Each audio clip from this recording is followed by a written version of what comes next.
ঝুলন পূর্ণিমার দিন। খুব ভালো করে শুনবেন, যে উৎসবের পেছনে যাত্রা লেখা আছে, ভালো করে শুনবেন কথাগুলো খুব মন দিয়ে।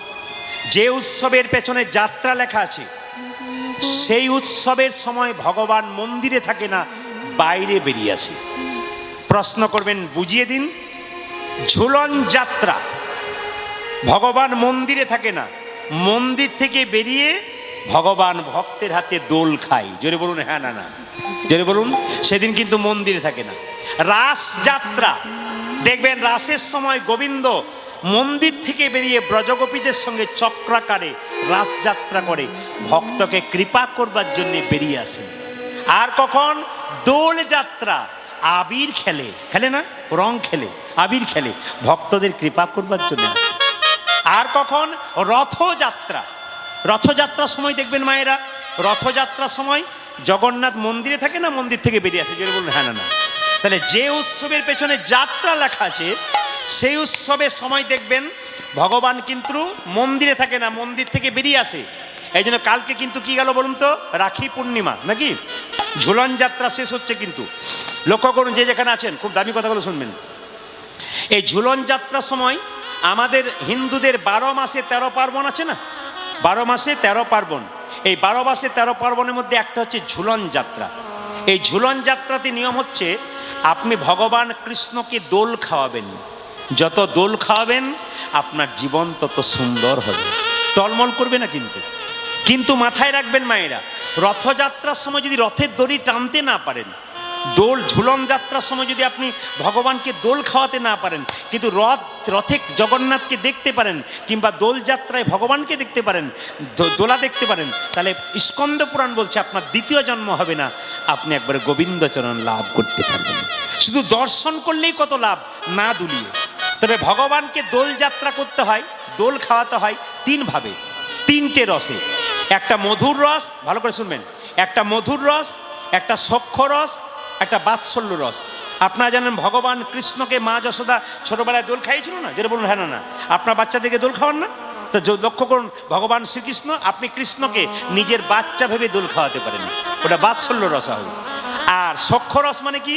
ভগবান কৃষ্ণ কি করতো, যখন মাঠে ঘাটে যেত সব ভক্তদের সঙ্গে, সখাদের সঙ্গে, তারা গাছের মধ্যে একটা দোলনা তৈরি করে সেখানে ভগবানকে দোল খাওয়াতো, এটা সখ্য রস। আর মধুর রস কোনটা না? মধুর রসে রাধা গোবিন্দকে যুগলে বসিয়ে আপনারা দোল খাওয়ান, এটা মধুর রস। কিন্তু মাথায় রাখবেন, যখন দোল যাত্রায় ভগবানকে দোল খাওয়াবেন তখন মাথায় রাখবেন মায়েরা, কোনো কিছু চাইবেন না জীবনে, শুধু এইটুকু চাইবেন, হে গোবিন্দ যেন তোমার জীবনে সারা জীবন, যেন আমি সারা জীবন নয় জন্ম জন্মান্তর ধরে যেন তোমার চরণে আমি আত্মসমর্পণ। ওই সময় কোনো কামনা বাসনা করতে নেই, কোনো কিছু চাইতে নেই। ওই জন্য ভগবান শ্রীকৃষ্ণ মাকে বলছে, মা ঝুলন পূর্ণিমার দিনে কিন্তু কালীয় দমন হয়েছিল, সেদিন দাদা বলরামের জন্মদিন ছিল মায়েরা, দাদা বলরামের জন্মদিন ছিল। যার বাড়িতে তুলসী মন্দির তার বাড়িটা ভগবানের বাড়ি মায়েরা, যার বাড়িতে তুলসী মন্দির তার বাড়িটা ভগবানের বাড়ি, আর যার বাড়িতে তুলসী মন্দির নাই তার বাড়িটা জমের বাড়ি। তুলসী মন্দির যার বাড়িতে থাকে তার বাড়িটা ভগবানের বাড়ি, আর যার বাড়িতে তুলসী মন্দির থাকে না তার বাড়িটা জমের বাড়ি। এইদিকে তুলসী মন্দিরে গাছ লাগাবেন, কি বার লাগাবেন কারো মনে আছে? জোরে বলুন তো, কি বার লাগাবেন? বাহ, খুশি হলাম, বুধবার। আচ্ছা, তুলসী মন্দিরে গাছ বুধবার লাগাবেন, কিন্তু বলুন তো তুলসী মন্দিরে যখন জল দেবেন তখন ভিজে কাপড়ে দেবেন না শুকনো কাপড়ে দেবেন? আপনারা ভিজে কাপড়ে দেবেন না কেন মায়েরা? প্রশ্ন করবেন দাদা ভাইরা।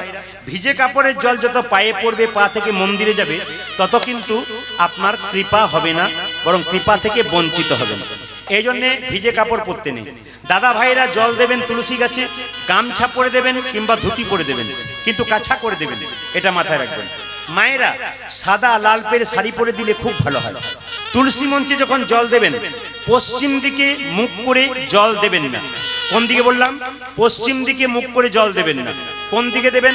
উত্তর দিকে দেবেন, দক্ষিণ দিকে দেবেন, পূর্ব দিকে দেবেন, কিন্তু পশ্চিম দিকে দেবেন না। প্রশ্ন করবেন, মুসলমান ভাইরা পশ্চিম দিকে নামাজ পড়ে, ওইদিকে আল্লাহ নেই? আসল তত্ত্বটা বলছে যে আমাদের হিন্দুদের প্রধান দেবতা হচ্ছে সূর্যদেব, তাই সূর্যকে পিছু করে হিন্দু কোনো ভালো কাজ করবে না। আপনি সাধ্যের কাজ করছেন, তাও সূর্যকে পিছু করে নয়। আপনি মেয়ের বিয়ে দিচ্ছেন, তাও সূর্যকে পিছু করে নয়। আপনি ভগবানের নাম করাচ্ছেন, তাও সূর্যকে পিছু করে নয়। জেনে নিন, অনেকের ইচ্ছা হয় না যে গোবিন্দকে সোনা পরাবো, জোরে বলুন হ্যাঁ না না, কিন্তু সোনা পরাতে পারেন না কেন? সামর্থ্য হয় না। শাস্ত্র বলল আপনি গোবিন্দকে সোনা পরাতে পারেন একটা উপায় করলে। কি উপায়? শাস্ত্র বলল তুলসী গাছের মঞ্জুরি দেখেছেন মায়েরা? জোরে বলুন হ্যাঁ না না। আর তুলসী গাছের মঞ্জুরি যদি প্রত্যেক দিন একটু করে ভেঙে ভেঙে গোবিন্দের চরণে, গোবিন্দের মস্তকে দেওয়া যায়, তাহলে ওটা সোনা পরানোর সমান হয়ে যায়। খুব মাথায় রাখবেন তত্ত্বগুলো। এগুলো প্রত্যেকটি কথা আমি হরিভক্তি বিলাস বই থেকে বলছি।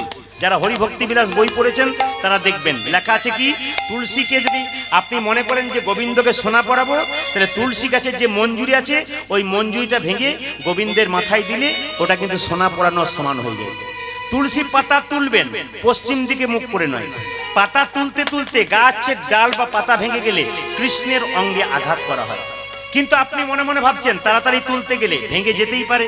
তাহলে একটা কাজ করবেন, হরে কৃষ্ণ মহামন্ত্র বলতে বলতে আপনি পাতা তুলবেন, যদি ভেঙে যায় কোনো দোষ নাই।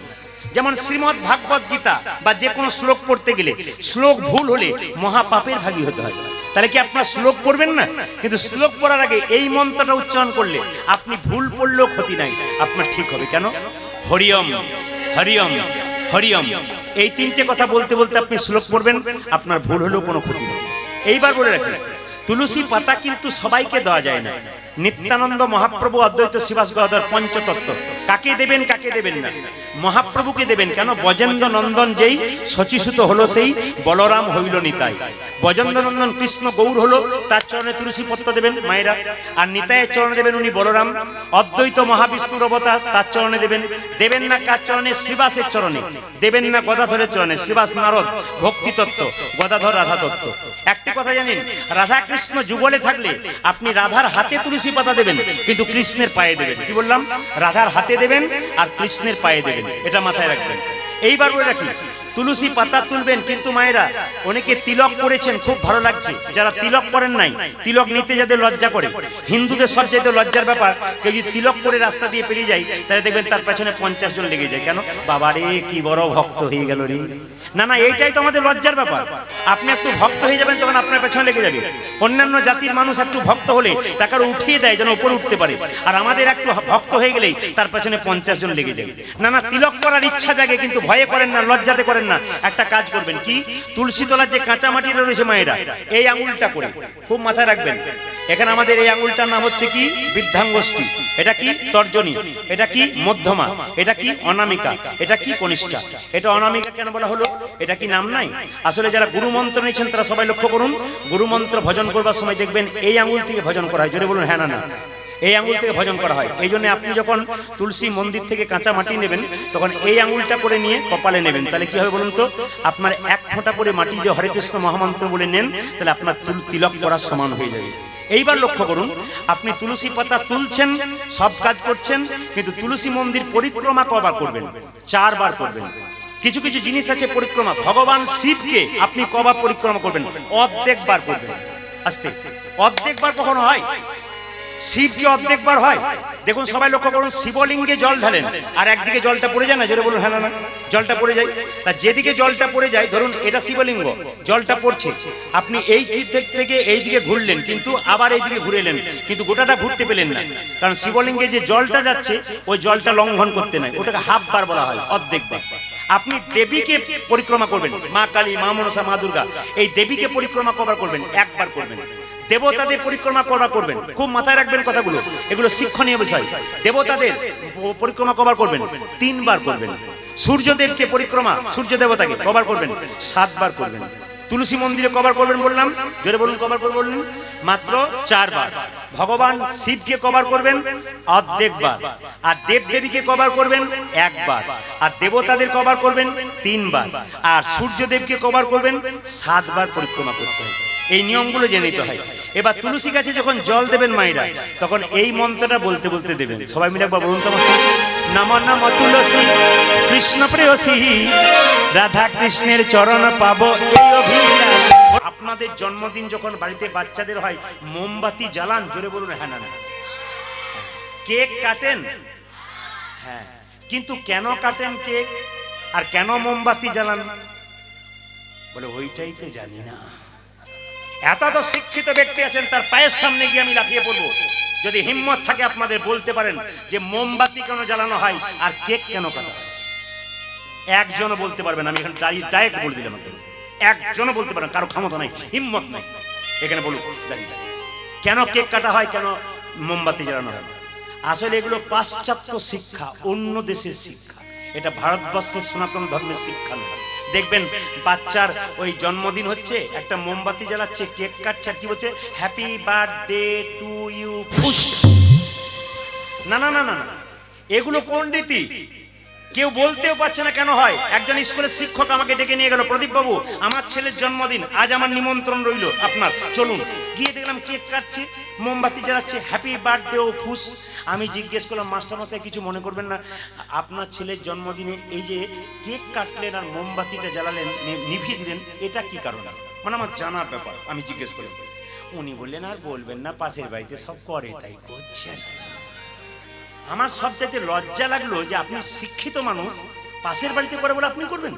সনাতন ধর্ম বলছে, ভালো করে শুনে নিন, ছেলে মেয়ের জন্মদিনে পায়েস তৈরি করতে হয়। মা একটু পরমান্ন তৈরি করে গোবিন্দের চরণে তুলসী পত্র দিয়ে বলবেন, হে গোবিন্দ, এই যে পরমান্নটা তোমার দেবে দিলাম, যেন আমার ছেলে ভবিষ্যতে প্রসাদ ভোজি হয়, যেন তোমার চরণে মতি হয়। আর আর প্রদীপটাকে জ্বালিয়ে কি বলবেন, একটা ঘিয়ের প্রদীপ জ্বালাবেন।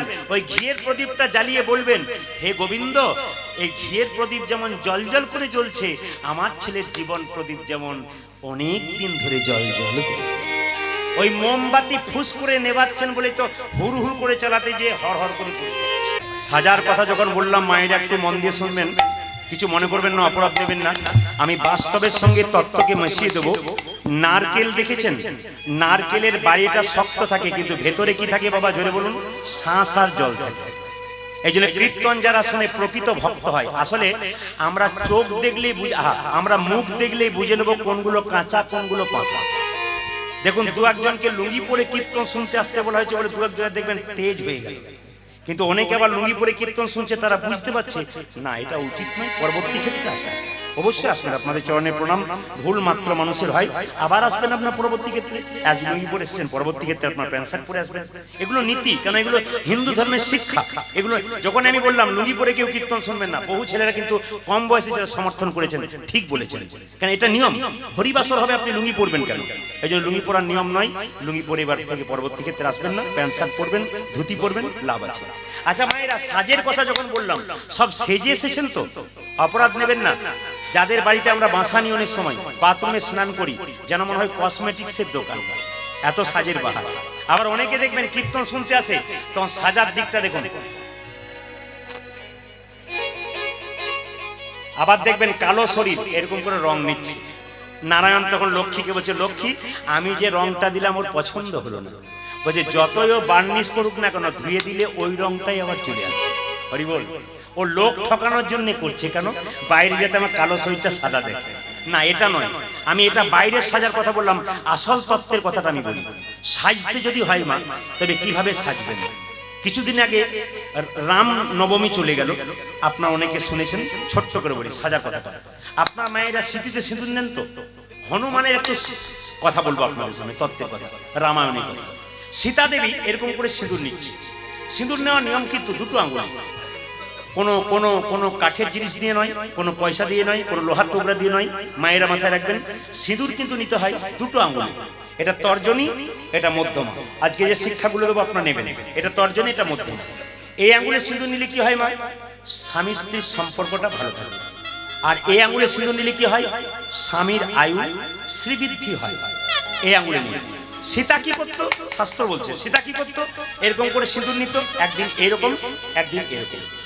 শাস্ত্র বলছে মঙ্গলবার দিন যদি হনুমানজির চরণে আপনার একটু সিঁদুর দিতে পারেন, আপনার স্মৃতির সিঁদুর কিন্তু বহুদিন দীর্ঘায়ু হয়। ওই জন্য মেয়েরা দেখবেন মঙ্গলবার দিন বিশেষ করে হনুমানের চরণে একটু সিঁদুর দেয়, সিঁদুরের সঙ্গে একটু তেল মাখিয়ে দেয়। কেন? যেন আমার সিঁদুরটা চিরকাল অনেকদিন ধরে দীর্ঘায়ু হয়। এগুলো নিয়ম। তো সীতা যখন এরকম করে সিঁদুর নিচ্ছে, একদিন এই আঙ্গুলে, একদিন এই আঙ্গুলে, হনুমান পেছন থেকে প্রশ্ন করছে, মা ওটা কি নিচ্ছ? ও মায়েরা, কোন আঙ্গুলে কাল থেকে সিঁদুর নেবেন? একটি এই আঙ্গুলে, একটি এই আঙ্গুলে। এই আঙ্গুলে সিঁদুর নিলে কি হয়? স্বামী স্ত্রীর সম্পর্ক পাকা হয়। আর এই আঙ্গুলে সিঁদুর নিলে কি হয়? স্বামীর আয়ু দীর্ঘায়ু হয়। যাদের বেশি ঝগড়া হয় তারা এই আঙ্গুলটা বেশি ইউজ করবেন, ব্যবহার করবেন।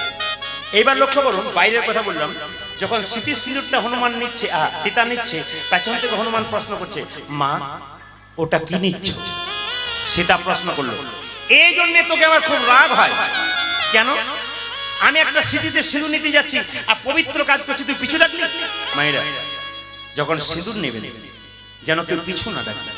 ওই জন্য মেয়েদের নিয়ম হচ্ছে সিঁদুর 5 জায়গায় নিতে হবে। বলবো না, বাদ দিয়ে দেবো। আর একবার বায়না করবেন, তারপর বলে দিয়ে যাবো।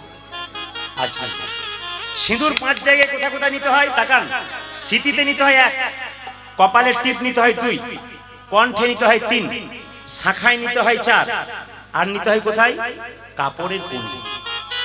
5 জায়গায় সিঁদুর নিতে হয়। একবার বলে দিই, স্মৃতি নেবেন, টিপটা যা পড়বেন পড়বেন, একটু সিঁদুর নেবেন, কণ্ঠে একটু ঠেকাবেন, শাঁখাতে ঠেকাবেন, আর কাপড়ের কোণে একটু ঠেকাবেন।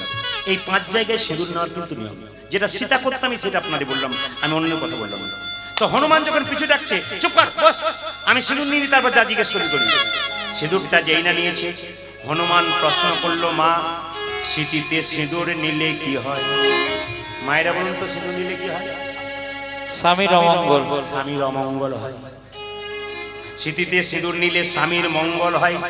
স্মৃতিতে সিঁদুর নিলে স্বামীর। হনুমান প্রশ্ন করছে, স্মৃতিতে সিঁদুর নিলে কি হয়? সীতা বলছে, স্মৃতিতে সিঁদুর নিলে তোর প্রভুর একটু মঙ্গল হয়। আচ্ছা মা, স্মৃতিতে লম্বা সিঁদুর নিচ্ছ কেন? ও মায়েরা, সীতা স্মৃতিতে লম্বা নিচ্ছ কেন? সীতা বলল, এ জগতে যে মেয়ে যত লম্বা সিঁদুর নেবে তার স্বামীর আয়ু তত লম্বা। সীতা প্রশ্ন করলো, আচ্ছা মা, যে মেয়ে খাটো সিঁদুর নেবে তার। যারা খাটো নিয়েছেন তারা ভালো করে শুনুন। বলছে খাটো নিলে কি হয়? বলছে খাটো নিলে কি হয়? যে মেয়ে যত খাটো সিঁদুর নেবে তার স্বামী তত তাড়াতাড়ি বলো হরি হরি বলো হরি।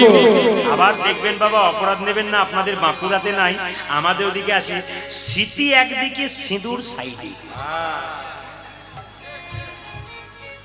এ দাদারা ভাবছে বলুন বলুন, না বললে কাজ হবে না, আপনি বললেই কাজ হবে না। খুব লজ্জার ব্যাপার। অগ্নি সাক্ষী করে ব্রাহ্মণকে রেখে স্মৃতির মাঝে সিঁদুর দেওয়া হলো। কোন লজ্জাতে আপনি স্মৃতির পাশে সিঁদুর নিচ্ছেন? যে যত সাইডে সিঁদুর নেবে তার সঙ্গে স্বামীর সম্পর্ক সাইড হওয়ার চান্স। ওই যে স্মৃতির সিঁদুর আপনার স্মৃতিতে নেবেন, যতটুকু নেবেন স্মৃতি নেবেন। এটা গেল বাইরের কথা। এবার ভেতরের কথা বলি। যেই না হনুমান দেখলো স্মৃতিতে সিঁদুর নিলে প্রভুর মঙ্গল হয়, হনুমান 50 হাত দূরে গিয়ে সিঁদুরের কৌটোটাকে নিয়ে গোটা শরীরে সিঁদুরটা ছড়িয়ে দিল। সঙ্গে সঙ্গে সীতা বলছে, এই জন্য লোকে তোকে বোকা বলে, আমি স্মৃতিতে সিঁদুর নিচ্ছি প্রভু একটু মঙ্গলের জন্য, আর তুই গোটা শরীরে সিঁদুর ছড়িয়ে নিলি। হনুমান বলছে, মা গো, স্মৃতিতে একটু সিঁদুর নিলে যদি প্রভুর একটু মঙ্গল হয়, তবে গোটা শরীরে সিঁদুরটা ছড়িয়ে নিলে প্রভুর আমার কত না মঙ্গল। আসামের মানুষ বলতে পারে না ভালো করে, দাদা বন বন, মানে বসেন বলতে পারেন, দাদা বন বন, আবার আইবেন আবার আইবেন। তারা বলতে বোঝে। সেখানে গেছি 14 থেকে 15,000 মানুষ আসরে, ঢল দিচ্ছে। কমিটি জিজ্ঞেস করছে, মাদুলি নাই, কিছু নাই, কিসের জন্য আসছে? অনেকের মাদুলির আকর্ষণে আসে, আপনার তো মাদুলিও নাই, কিসে আসছে? আপনাদের কাছে নিবেদন রইল, ছোট্ট কথা আপনাদের সামনে নিবেদন রাখি, যে যেখানে বসে আছেন মহাপ্রভুর গুণকীর্তন শুনবেন, কিন্তু কাল সকাল থেকে একজন একজনকে দেখলে জয় নিতাই বলবেন। একজন মুসলমানকে দেখলে আসসালামু আলাইকুম বলে, পরিচয় থাকার না থাক, দেখবেন পরিচয় থাকার না থাক আসসালামু আলাইকুম বলে। আর হিন্দুদের কি বলুন তো, যদি আপনার বাড়িতে গিয়ে আমি জয় নিতাই বলি, আপনি দরজাটা বন্ধ করে যাবেন আর মনে মনে ভাবেন তোমার নিতাই তোমার কাছে থাক, আমার দরকার নাই। না, এটা তো সবচেয়ে লজ্জার ব্যাপার। এটা হাসি নয়, এটা আমাদের লজ্জা। আবার আপনারা শুনলে চমকে যাবেন, আমার জীবনের অভিজ্ঞতা, এগুলো শিক্ষণীয় বিষয়। আমি আগে কীর্তন করতাম কলেজে পড়তে পড়তে, এদেরকে বলতাম বাসে চলে যাও, পরের বাসে আমি যাবো ক্লাস করে। তো পরের বাসে যখন আমি যেতাম, গান করে যখন গাড়িতে ফিরতাম, তখন বাসে প্রচুর ভিড়, ছোট ছোট গাড়ি, তো ভিড় প্রচুর, ঝাড়খণ্ডে প্রচুর গান তখন আমার হতো। তো আমি রাস্তায় আসছি গাড়িতে, সবাই দাঁড়িয়ে আছি, সিট পাই নাই। একজন স্কুলের মাস্টার, আমি চিনি, ওই স্কুলের শিক্ষক, আমার পাশে দাঁড়িয়ে আছে।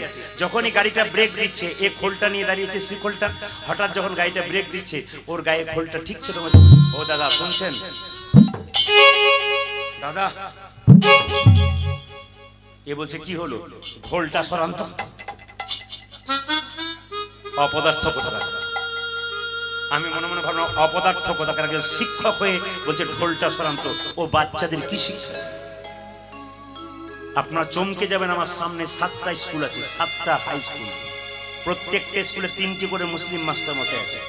তো মুসলিম মাস্টার মশাইরা ক্লাস কামাই করে শুক্রবার দিন জুম্মার নামাজ পড়ার জন্য ওরা পাশের গ্রামে মসজিদে যায়। সবচাইতে লজ্জার ব্যাপার, প্রতিটি শিক্ষক হিন্দুর আছে, মন্দিরের পাশ দিয়ে পেরিয়ে যায়, একবার প্রণাম পর্যন্ত করে না। লজ্জা আমাদের হওয়া উচিত। কি করে ধর্মকে টিকিয়ে রাখবেন? আপনি ভাবছেন যে ইটের উপরে ইট সাজালে দেওয়াল তৈরি হয়? না, হয় না। কেন? ইট আর ইটের ফাঁকে মশলা দিতে হয়। তবে একজন ভক্তের একটা ভক্তের মধ্যে প্রেমের মশলা থাকবে, ভালোবাসার সম্পর্ক থাকবে, তবে হরির সঙ্গে সম্পর্কটা হবে। এই শুধুমাত্র কীর্তন শুনলে হবে না বাবা, মাথায় রাখবে। তো আমি জিজ্ঞাসা, ও যখন বললো দাদা ঢোলটা সরান্ত, আমি গিয়ে বললাম ও দাদা, দাদা এই যে কি, ওটা ঢোল নয়, ওটা খোল। সে যাই হোক, রাত জেগে গান করবেন আর ঢোলটা নিয়ে আমার গায়ে। আমি বললাম দাদা এই ঢোলটা একদিন আপনার কাজে লাগবে। ও বলছে আমার তো বিয়ে হয়ে গেছে, আর কাজে লাগবে না।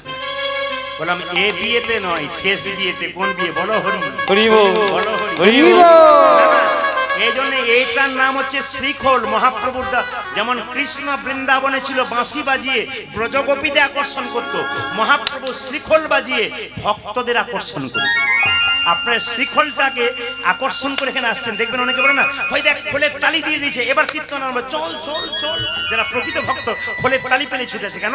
এরা তো পূর্বজন্মের ব্রজগোপী ছিল বলেই তো এর টানে ছুটে আসে। এই জন্য মহাপ্রভুর বাণীকে রক্ষা করবেন। ছোট্ট করে বলে রাখি, আচ্ছা মায়েরা, কৃষ্ণের বাবার নাম কি? হরে কৃষ্ণ। কৃষ্ণের বাবার নাম কি? আর কৃষ্ণের মায়ের নাম কি জানা আছে? কৃষ্ণের বাবার নাম হলো বসুদেব, আর বাবার নাম নন্দরাজা। লালিত পালিত করেছে ওরসজাত একজন। আর মায়ের নাম কি? দেবকী। আর কি কি?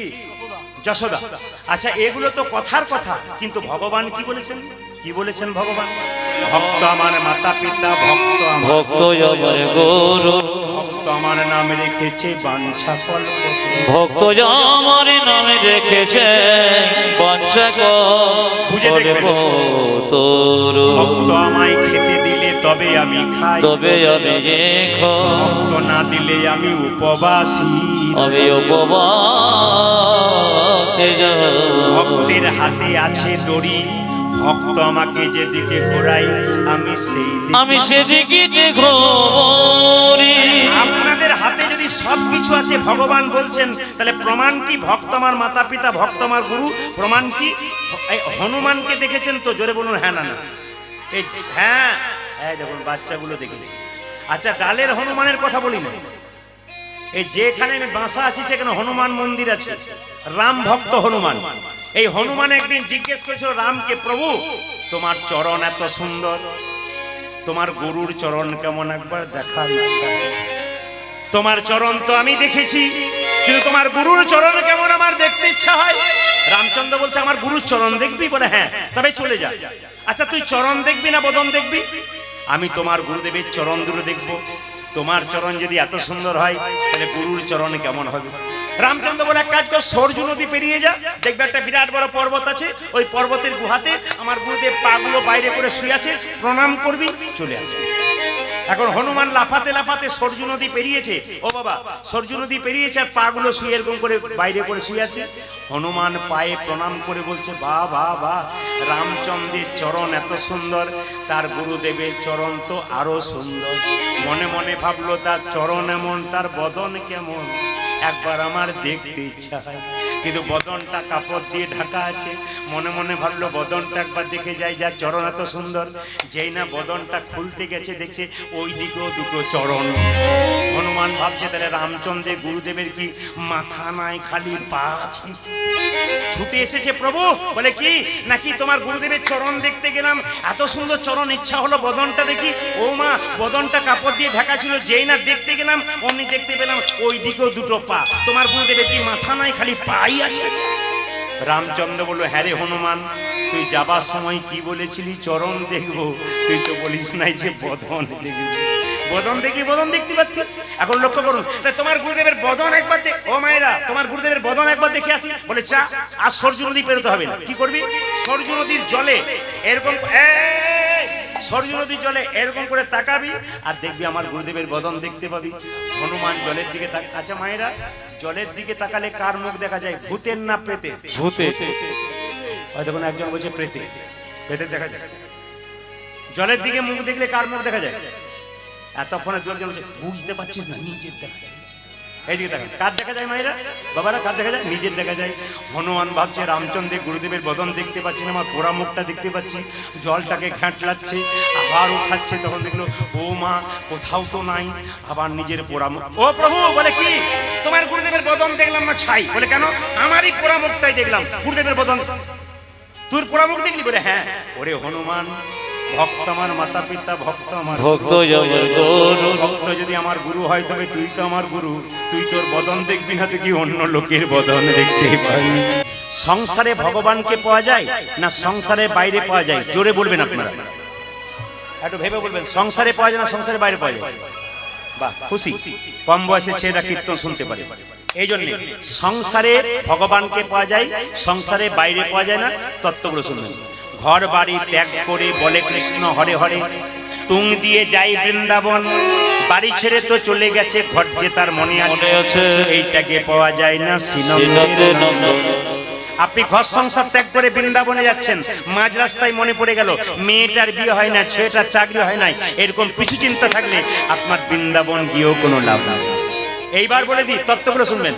পাকাল মাছ পাকে থাকে, তুলে দেখো পাকাল মাছকে। বড় হয়েছে সে পাক খেয়ে, কিন্তু পাকাল মাছের গায়ে কোনো পাকের দাগ লাগে না। আচ্ছা বাবা বলুন তো, পাকাল মাছ কোথায় থাকে? 5 কেজি 10 কেজি মাছ পাকাল পুকুরে থাকে, পাকের ভেতরে, কিন্তু শরীরে পাকের দাগ থাকে। যারা ভক্ত পাকাল মাছ, সংসার দুঃখ পাকে শুধু হাবুডুবু খাচ্ছে। যারা কৃষ্ণ কথা হরি কথা বলে, তাদের শরীরে কোনোদিন দুঃখের ছাপ থাকে না, সদা আনন্দময় হয়ে থাকে। এই জন্য আর কি বললেন? জনক ঋষি রাজা যিনি, পূর্ণত্যাগী ছিলেন তিনি, কোনোদিন সংসার ত্যাগ করেন নাই। সোনার পুরীতে বসে থাকতো, মনকে সেজে গোলকে রাখতো। এইরকম যদি ত্যাগী হওয়া যায় তবে কৃষ্ণের চরণ। ও মায়েরা, 2 ভরি সোনা হলে আপনাদের কত অহংকার হয়ে যায়। জনক রাজা যে বাড়িতে বাস করতো, গোটা বাড়িটা সোনা দিয়ে মোড়া, মনটা গোবিন্দ সোনার প্রতি রাখতো। আর কি বলছে? পদ্ম পাতা জলে ভাসে, যখনই বর্ষা আসে, বর্ষার জল লাগে পদ্ম পাতার গায়ে। তুলে দেখো পাতাখানা, পদ্মের গায়ে দাগ লাগে না। এরকম যদি ত্যাগী হওয়া যায় শ্রীকৃষ্ণের চরণে পাওয়া যায়। আপনারা যখন এত জ্ঞানীজন গুণীজন কীর্তন শুনছেন, তখন আপনাদের সামনে ছোট্ট ছোট্ট করে কয়েকটা তত্ত্ব কথা বলি। আচ্ছা, মা যশোদার গুরুদেবের নাম ছিল কি? সবাই কেউ বলতে পারবেন? মা যশোদের গুরুদেবের নাম ছিল কর্ণমুনি। ও মায়েরা, আপনারা তো একাদশী করেন, তো একাদশী করেছে কর্ণমুনি। একাদশীর তত্ত্ব একটু আপনাদের ছোট্ট করে বলে দিয়ে যাই। যারা একাদশী করেন, মুসলিম সমাজে দেখবেন 30 দিন রোজা করে, একবারে ভোর 4টে থেকে সন্ধ্যে 6টা পর্যন্ত থুতু গেলে না। আর সবচাইতে লজ্জার ব্যাপার আমাদের কি বলুন তো, একাদশীর দিন একটু ফলমূল খেয়ে পেট ভরাবেন, তাতেও একাদশী করতে আমাদের লজ্জা করে। এই জন্য একাদশী অন্তত করবেন। যদি কেউ একাদশী না করেন তবে তার একাই দোষী হয়ে যায়। আপনারা মা বাবাকে প্রণাম করে ঘর থেকে বেরোবেন, আবার ঘর ঢোকার সময় মা বাবাকে প্রণাম করে ঢুকবেন। প্রণামের নিয়ম আছে, আপনারা সবাই জানেন প্রণামের নিয়মটা। একটু আপনাদের বলে যাই। দেবদেবীকে প্রণাম করবেন ডান দিকে রেখে, হরে কৃষ্ণ, যে যেখানে আছেন। দেবদেবীকে প্রণাম করবেন নিজের ডান দিকে রেখে, ভগবানকে প্রণাম করবেন নিজের বাঁ দিকে রেখে। খুব মাথায় রাখবেন, কৃষ্ণ বিষ্ণু নারায়ণ মন্দিরে যাবেন মায়েরা, সবসময় বাঁ দিকে রেখে প্রণাম করবেন। ধরুন মন্দিরটা এইদিকে, তো আপনি এইদিকে মুখ করে মানে বাঁ দিকে রেখে প্রণাম করবেন। দেবদেবীর মন্দির, মা কালী, মা মনসা, মা দুর্গা, সবসময় ডান দিকে প্রণাম করতে হয়, নইলে ফল কিন্তু উল্টো হয়। অনেকে দেখতে পাচ্ছি মন্দিরে যাচ্ছে সোজা প্রণাম করছে। সোজা প্রণাম করার নিয়ম কাকে? সাধু গুরু বৈষ্ণব বাবা মাকে সোজা প্রণাম করার নিয়ম। তবে আবার প্রণামের মধ্যে তফাৎ আছে। যারা প্রণাম করছেন দেখতে পাচ্ছি প্রণাম উল্টো করছে, আবার অনেকে প্রণাম করতে গিয়ে প্রণাম শিখেও ফেলেছে। কিরকম প্রণাম করার নিয়মটা? কিরকম মায়েরা? ডান হাতটা ওনার ডান পায়ে পড়বে আর বাঁ হাতটা ওনার বাঁ পায়ে পড়বে। কিন্তু যখনই আপনি কাউকে প্রণাম করেন, হিসাব করে দেখবেন তো আপনার ডান হাতটা ওনার বাঁ পায়ে পড়ছে, আপনার বাঁ হাতটা ওনার বাঁ পায়ে পড়ছে, এই ডান পায়ে পড়ছে। তাহলে প্রণাম করার নিয়মটা কেমন? সবসময় লক্ষ্য করবেন, বাঁ হাতটা নিচে থাকবে, ডান হাতটা উপর থাকবে। কোন দিকে দেখান তো আপনারা সবাই, দেখান তো। হ্যাঁ, বাঁ হাত যে ঘুমাচ্ছে সে দেখান তো। তবে আপনাদের এখানে এসে একটা জিনিস দেখলাম, কিছু মনে করবেন না, যেমন রাধা রানী কি, এই পার্টি যে একবারে নেই তা বলবো না, আছে এই পার্টি। এই জন্য আমি বাঁকুড়াতে বলি, সব জায়গাতে বলি, বাঁকুড়া আমি বলছিলাম, বাঁকুড়া আর হাওড়া দুটোর পেছনে রা আছে। এদের কিন্তু গান 10টা ছাড়া হয় না, আর রাত্রি যত বাড়বে তত রাধা রানী কি। অন্যান্য জেলাতে কিন্তু সন্ধ্যে 7টা 5 হয় না। আগামীকাল আমার তারকেশ্বর হুগলিতে গান আছে, আমাকে বারবার ফোন করছে, প্রদীপ বাবু আসর কিন্তু 7টা 5, 7টা 10 হবে না, একবারে আসরে 7টার সময় নামতে হবে আপনাকে, 5 করতে দেবো না কিন্তু। বলে কেন? গান শুনবে, বাড়িতে খাবে, তারপর শোবে, আর রাত্রিবেলায় পেট ভরে আসবে, ঘুম আসবে, ও যাবে, ওকে নিয়েও চলে যাবে। এই জন্য যত রাত্রি হয় তত দেখবেন যারা একটু কাঁচা ভক্ত হয় তাদের কষ্ট হয়, যারা পাকা ভক্ত হয় তাদের ঠিক আছে। তবে আপনাদের এখানে খুব ভালো লাগলো যে এখানকার মায়েদের একটা সুবিধা কি আছে, বাবাদের নাই। মায়েদের যদি ঘুম আসে, বাবারা অপরাধ নেবেন না, তখন মায়েদের দেখবেন যে মা কোনোদিন মাথায় কাপড় নেয় না, সে দেখবে তখন রাধা রানী কি। পাশের মেয়েটা বলছে, দিদি তুমি ঘুমোচ্ছ, বলে ঘুম হয় নাই, ধ্যান করে করে শুনি। বলে এমন ধ্যান করো না যে লম্বা হয়ে তুলে নিয়ে যেতে হবে তখন। তবে আপনাদের একটা অভিজ্ঞতার কথা ছোট করে বলে রাখি, এরপর প্রণামের কথাটা বলবো। অভিজ্ঞতা, আমি ঝাড়খণ্ডে রামনবমীতে পরপর 7 বছর গান গিয়েছিলাম। এখন বাদ দিয়ে দিচ্ছি, ইউটিউবে প্রচুর চাপ আছে বলে। আপনাদের একটা প্রমাণ দিয়ে দিই, তো 7 বছর গান করেছিলাম। নিয়ম হচ্ছে যে বিকেল 4টা থেকে 7টা পর্যন্ত রামায়ণ হবে, আর 7টার পরে কীর্তন হবে আমার। তো একজন ভক্ত বলছে, প্রদীপ বাবু এবছর একজন বয়স্ক লোক রামায়ণ পাঠ করবে, 80 বছর বয়স, আপনি শুনবেন। আমার মনে হলো যেখানে দেখিবে ছাই উড়াইয়া দেখো তাই, পাইলেও পাইতে পারো অমূল্য রতন। যারা জ্ঞানী মানুষ হয় তারা কি করে, অনেকক্ষণ ধরে কীর্তন শোনে আর খুঁজে খুঁজে বের করে কোথাও যদি কিছু তত্ত্ব খুঁজে পাই, আমার জীবনে কাজে লেগে যাবে। আমরা ভাবলাম যদি কিছু বলতে পারি ওনার কাছ থেকে শিখে। তো দেখলাম মায়েরা কিছু মনে করবেন না, চামকড়া গ্রামে দিয়ে 4টা থেকে 7টা রামায়ণ হতো, আর 7টা পরে কীর্তন হতো। বৌমাগুলো আগে আসতো না শাশুড়ির আগে আসতো? জোরে বলুন, কে আসতো? কার আগে আসতো? শাশুড়ির আগে আসতো। বৌমাগুলো কি বলতে বলুন, আস্তে আস্তে বৌমাগুলো কি বলতে বলুন তো, ঘরে বসে বসে কি করছো,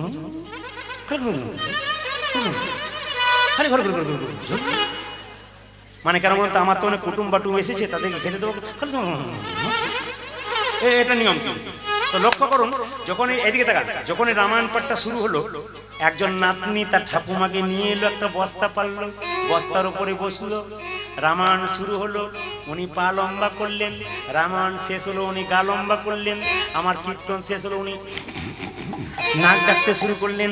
কীর্তন যখন শেষ হয়ে গেল, সবাই উঠছে, নাতনি বলছে ঠাকুমা ওঠো, বলে আরম্ভ হলো, বলে আজ আর হবে না, কাল হবে, চলো। 3 দিন কীর্তন হয়ে গেল। কুঞ্জ বর্ণনের দিন এসে বলছে, বাবা প্রদীপ তোর কীর্তন কি ভালো। আমি বললাম কেন, সবাই তুমি তো ঘুমোচ্ছিলে।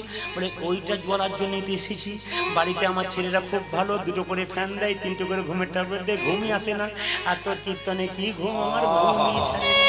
আমি মনে মনে ভাবলাম যার লাভ তো কিছু আছে, ঘুম তো টেনশন মুক্ত ঘুম, ট্যাবলেট না খেয়ে ঘুম। আবার লক্ষ্য করুন কি করেছে, আবার যিনি রামায়ণ পাঠ করছে তার কাছে গিয়ে বলছে, বাবা তোর রামায়ণ পাঠটিও খুব সুন্দর, যাকে ভালো ভালো হবে তার তো আনন্দ হবে। রামায়ণ পাঠ করছে, বুড়িমা সব বুঝতে পেরেছো? বলে সবই বুঝতে পেরেলাম, একটা জিনিস বুঝি নাই। বলে কি? 3 দিন ধরে রামায়ণ পাঠ শুনলাম, একটা জিনিস বুঝি নাই, রাম রাক্ষস না রাবণ রাক্ষস। তখন রামায়ণ পাঠক রেগে বললো, রামও রাক্ষস নয়, রাবণও রাক্ষস নয়, রাক্ষস আমি যে তোমাকে বোঝাতেই পারলাম। আবার দেখবেন বুঝতে না পারলে বলে প্রদীপ পাল রাক্ষস ছিল। রাধা মাধব কি, শ্যাম সুন্দর কি। তাহলে প্রণাম করার নিয়মটা কি? এইদিকে প্রণাম করার নিয়মটা কি? এইরকম আমাকে যখন কেউ প্রণাম করতে আসে, তখন আমি পাটা সোজা করে রাখি না, কৃষ্ণ এরকম করে দাঁড়িয়ে আছে। লোকে বলছে কৃষ্ণ তুমি বোকা, তুমি বাঁকা, তুমি বোকা। বলে আমি বোকা নয়, তোরা বোকা। প্রণামটা উল্টো করবি, তাই আগে থেকে আমি উল্টে দিয়েই বসে আছি। ওই জন্য ভগবান আগে থেকে উল্টে দিয়ে বসে আছে। শুনতে না পেলে কীর্তনে কোনো মজা নেই, গম গম ভাব আসছে, টোনটা ক্লিয়ার হলে ভালো হয়, পরিষ্কার গম গম গম রয়েছে। জয় নিতাই, জয় নিতাই, হরে কৃষ্ণ, জয় নিতাই, জয় নিতাই, হরে কৃষ্ণ, হরে কৃষ্ণ। মায়ের একবার জোরে উলধ্বনি দিন তো।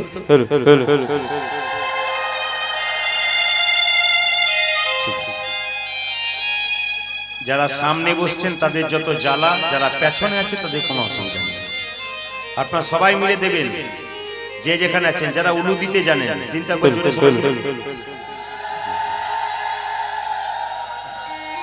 প্রেম সে বাবা রাখবার। নিতাই গৌর হরি হরি।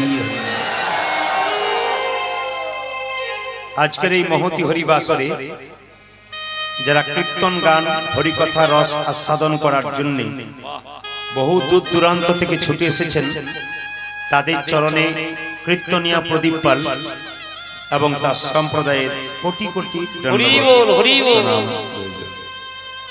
কীর্তনের মাঝে যদি কোনো ত্রুটি হয় নিজ গুণে ক্ষমা প্রার্থনা করলাম। হরে কৃষ্ণ। বাঁদিকে যারা আছেন গন্ডগোল করবেন না, কমিটির যারা আছেন বাঁদিকে বসিয়ে দিন, কোনো গন্ডগোল নেই। স্বয়ং ভগবান, বাচ্চাদের শব্দ নয়, সামনে বসে। স্বয়ং ভগবান ভক্তকে সবকিছু দিয়েছে, গাড়ি বাড়ি টাকা পয়সা ধন দৌলত। একটা জিনিস ভগবান পায়ের তলায় চেপে রেখেছে, ওটা কাউকে দেয় নাই। হরে কৃষ্ণ। এই যে ভগবান সবাইকে সবকিছু দিয়েছে, একটা জিনিস পায়ের তলায় দেবে রেখেছে, ওটা কাউকে দেয় নাই।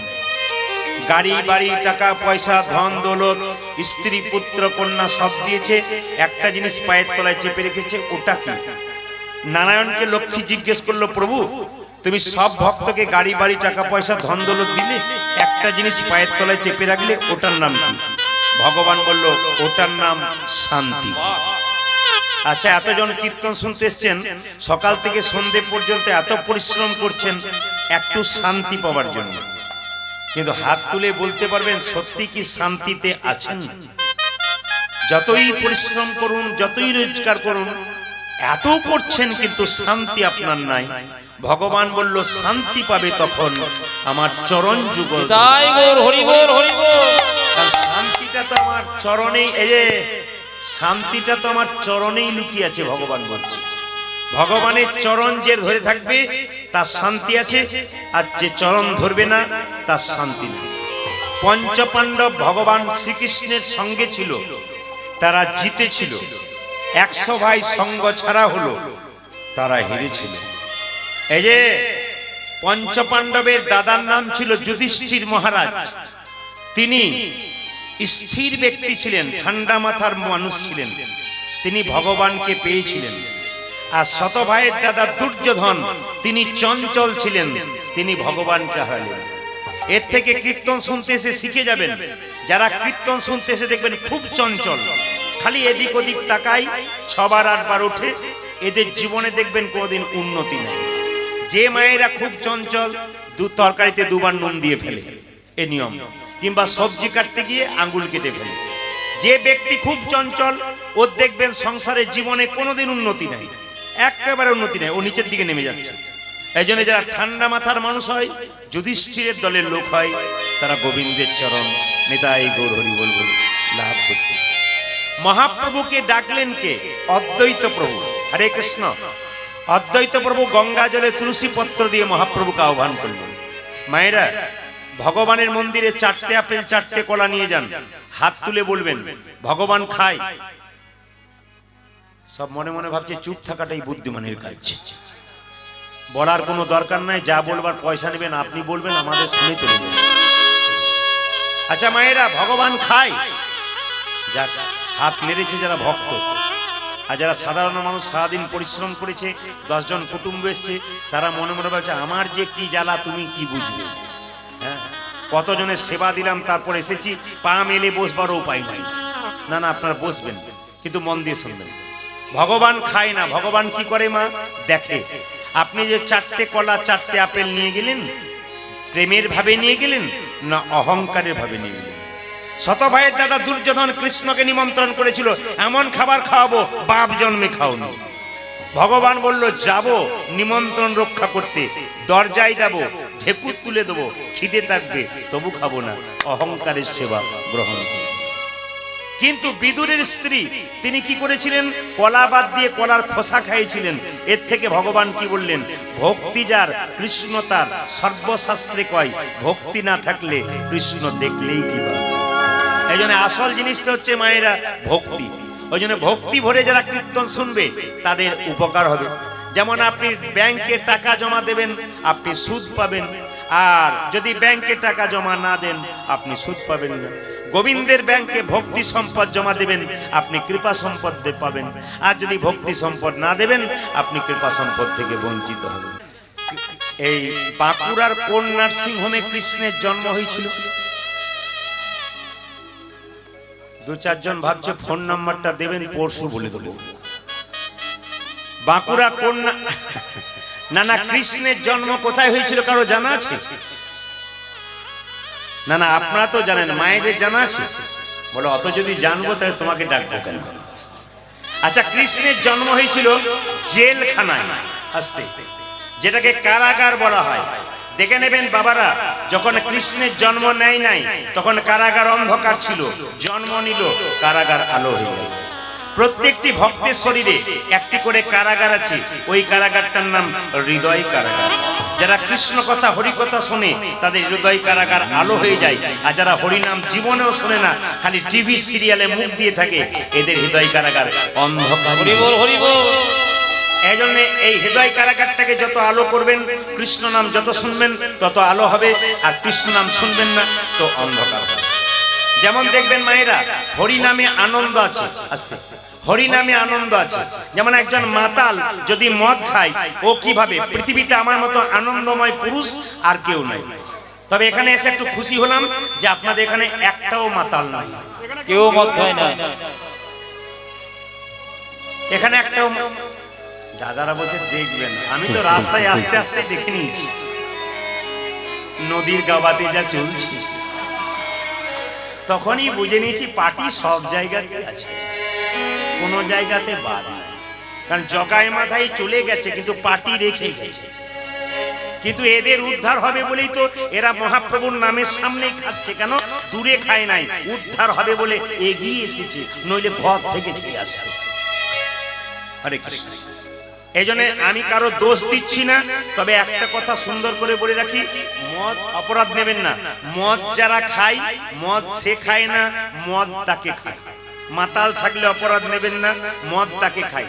মদ যারা খায় তাদের তিনটে লাভ হয়। প্রশ্ন করবেন তাহলে বলুন বলুন, পরের বার থেকে আমি দু চার ঢোক শুরু করব। না না, মদ যারা খায় তাদের তিনটে লাভ কি? পণ্ডিতের কথা, আমার কথা নয়।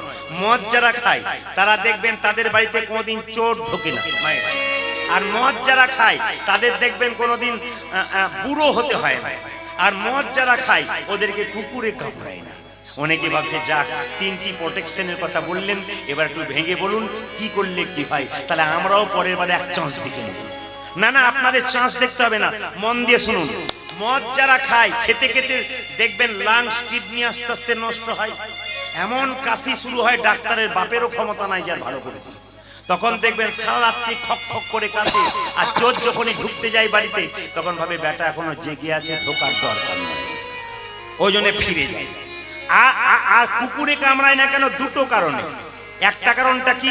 মদ খেতে খেতে দুর্বল হয়ে যায়, ভিটামিনে কোনো কাজ করে না, তখন হালকা চলতে পারে না, লাঠি নিয়ে চলে, আর লাঠি দেখে কুকুর মার দৌড়। তাছাড়া কুকুর আর একটা কারণে কামড়ায় না কেন? মদ যারা খায় উল্টো পাল্টায় জায়গায় খায় না, খেয়ে যদি আসে ওরা নর্দমার সামনেই পড়ে থাকে, আর কুকুরগুলো নর্দমাতে বসে থাকে, ভাবে বোধহয় আমার প্রতিবেশী বটে, কামড়ানোর দরকার নেই। যারা খেয়েছে যারা ভাবছে বেটা সব দিকে নজর আছে, নইলে আমাদেরকে বলছে। না না, আমি তাদেরকে বলি। আর বুড়ো হবে না কেন বাবা?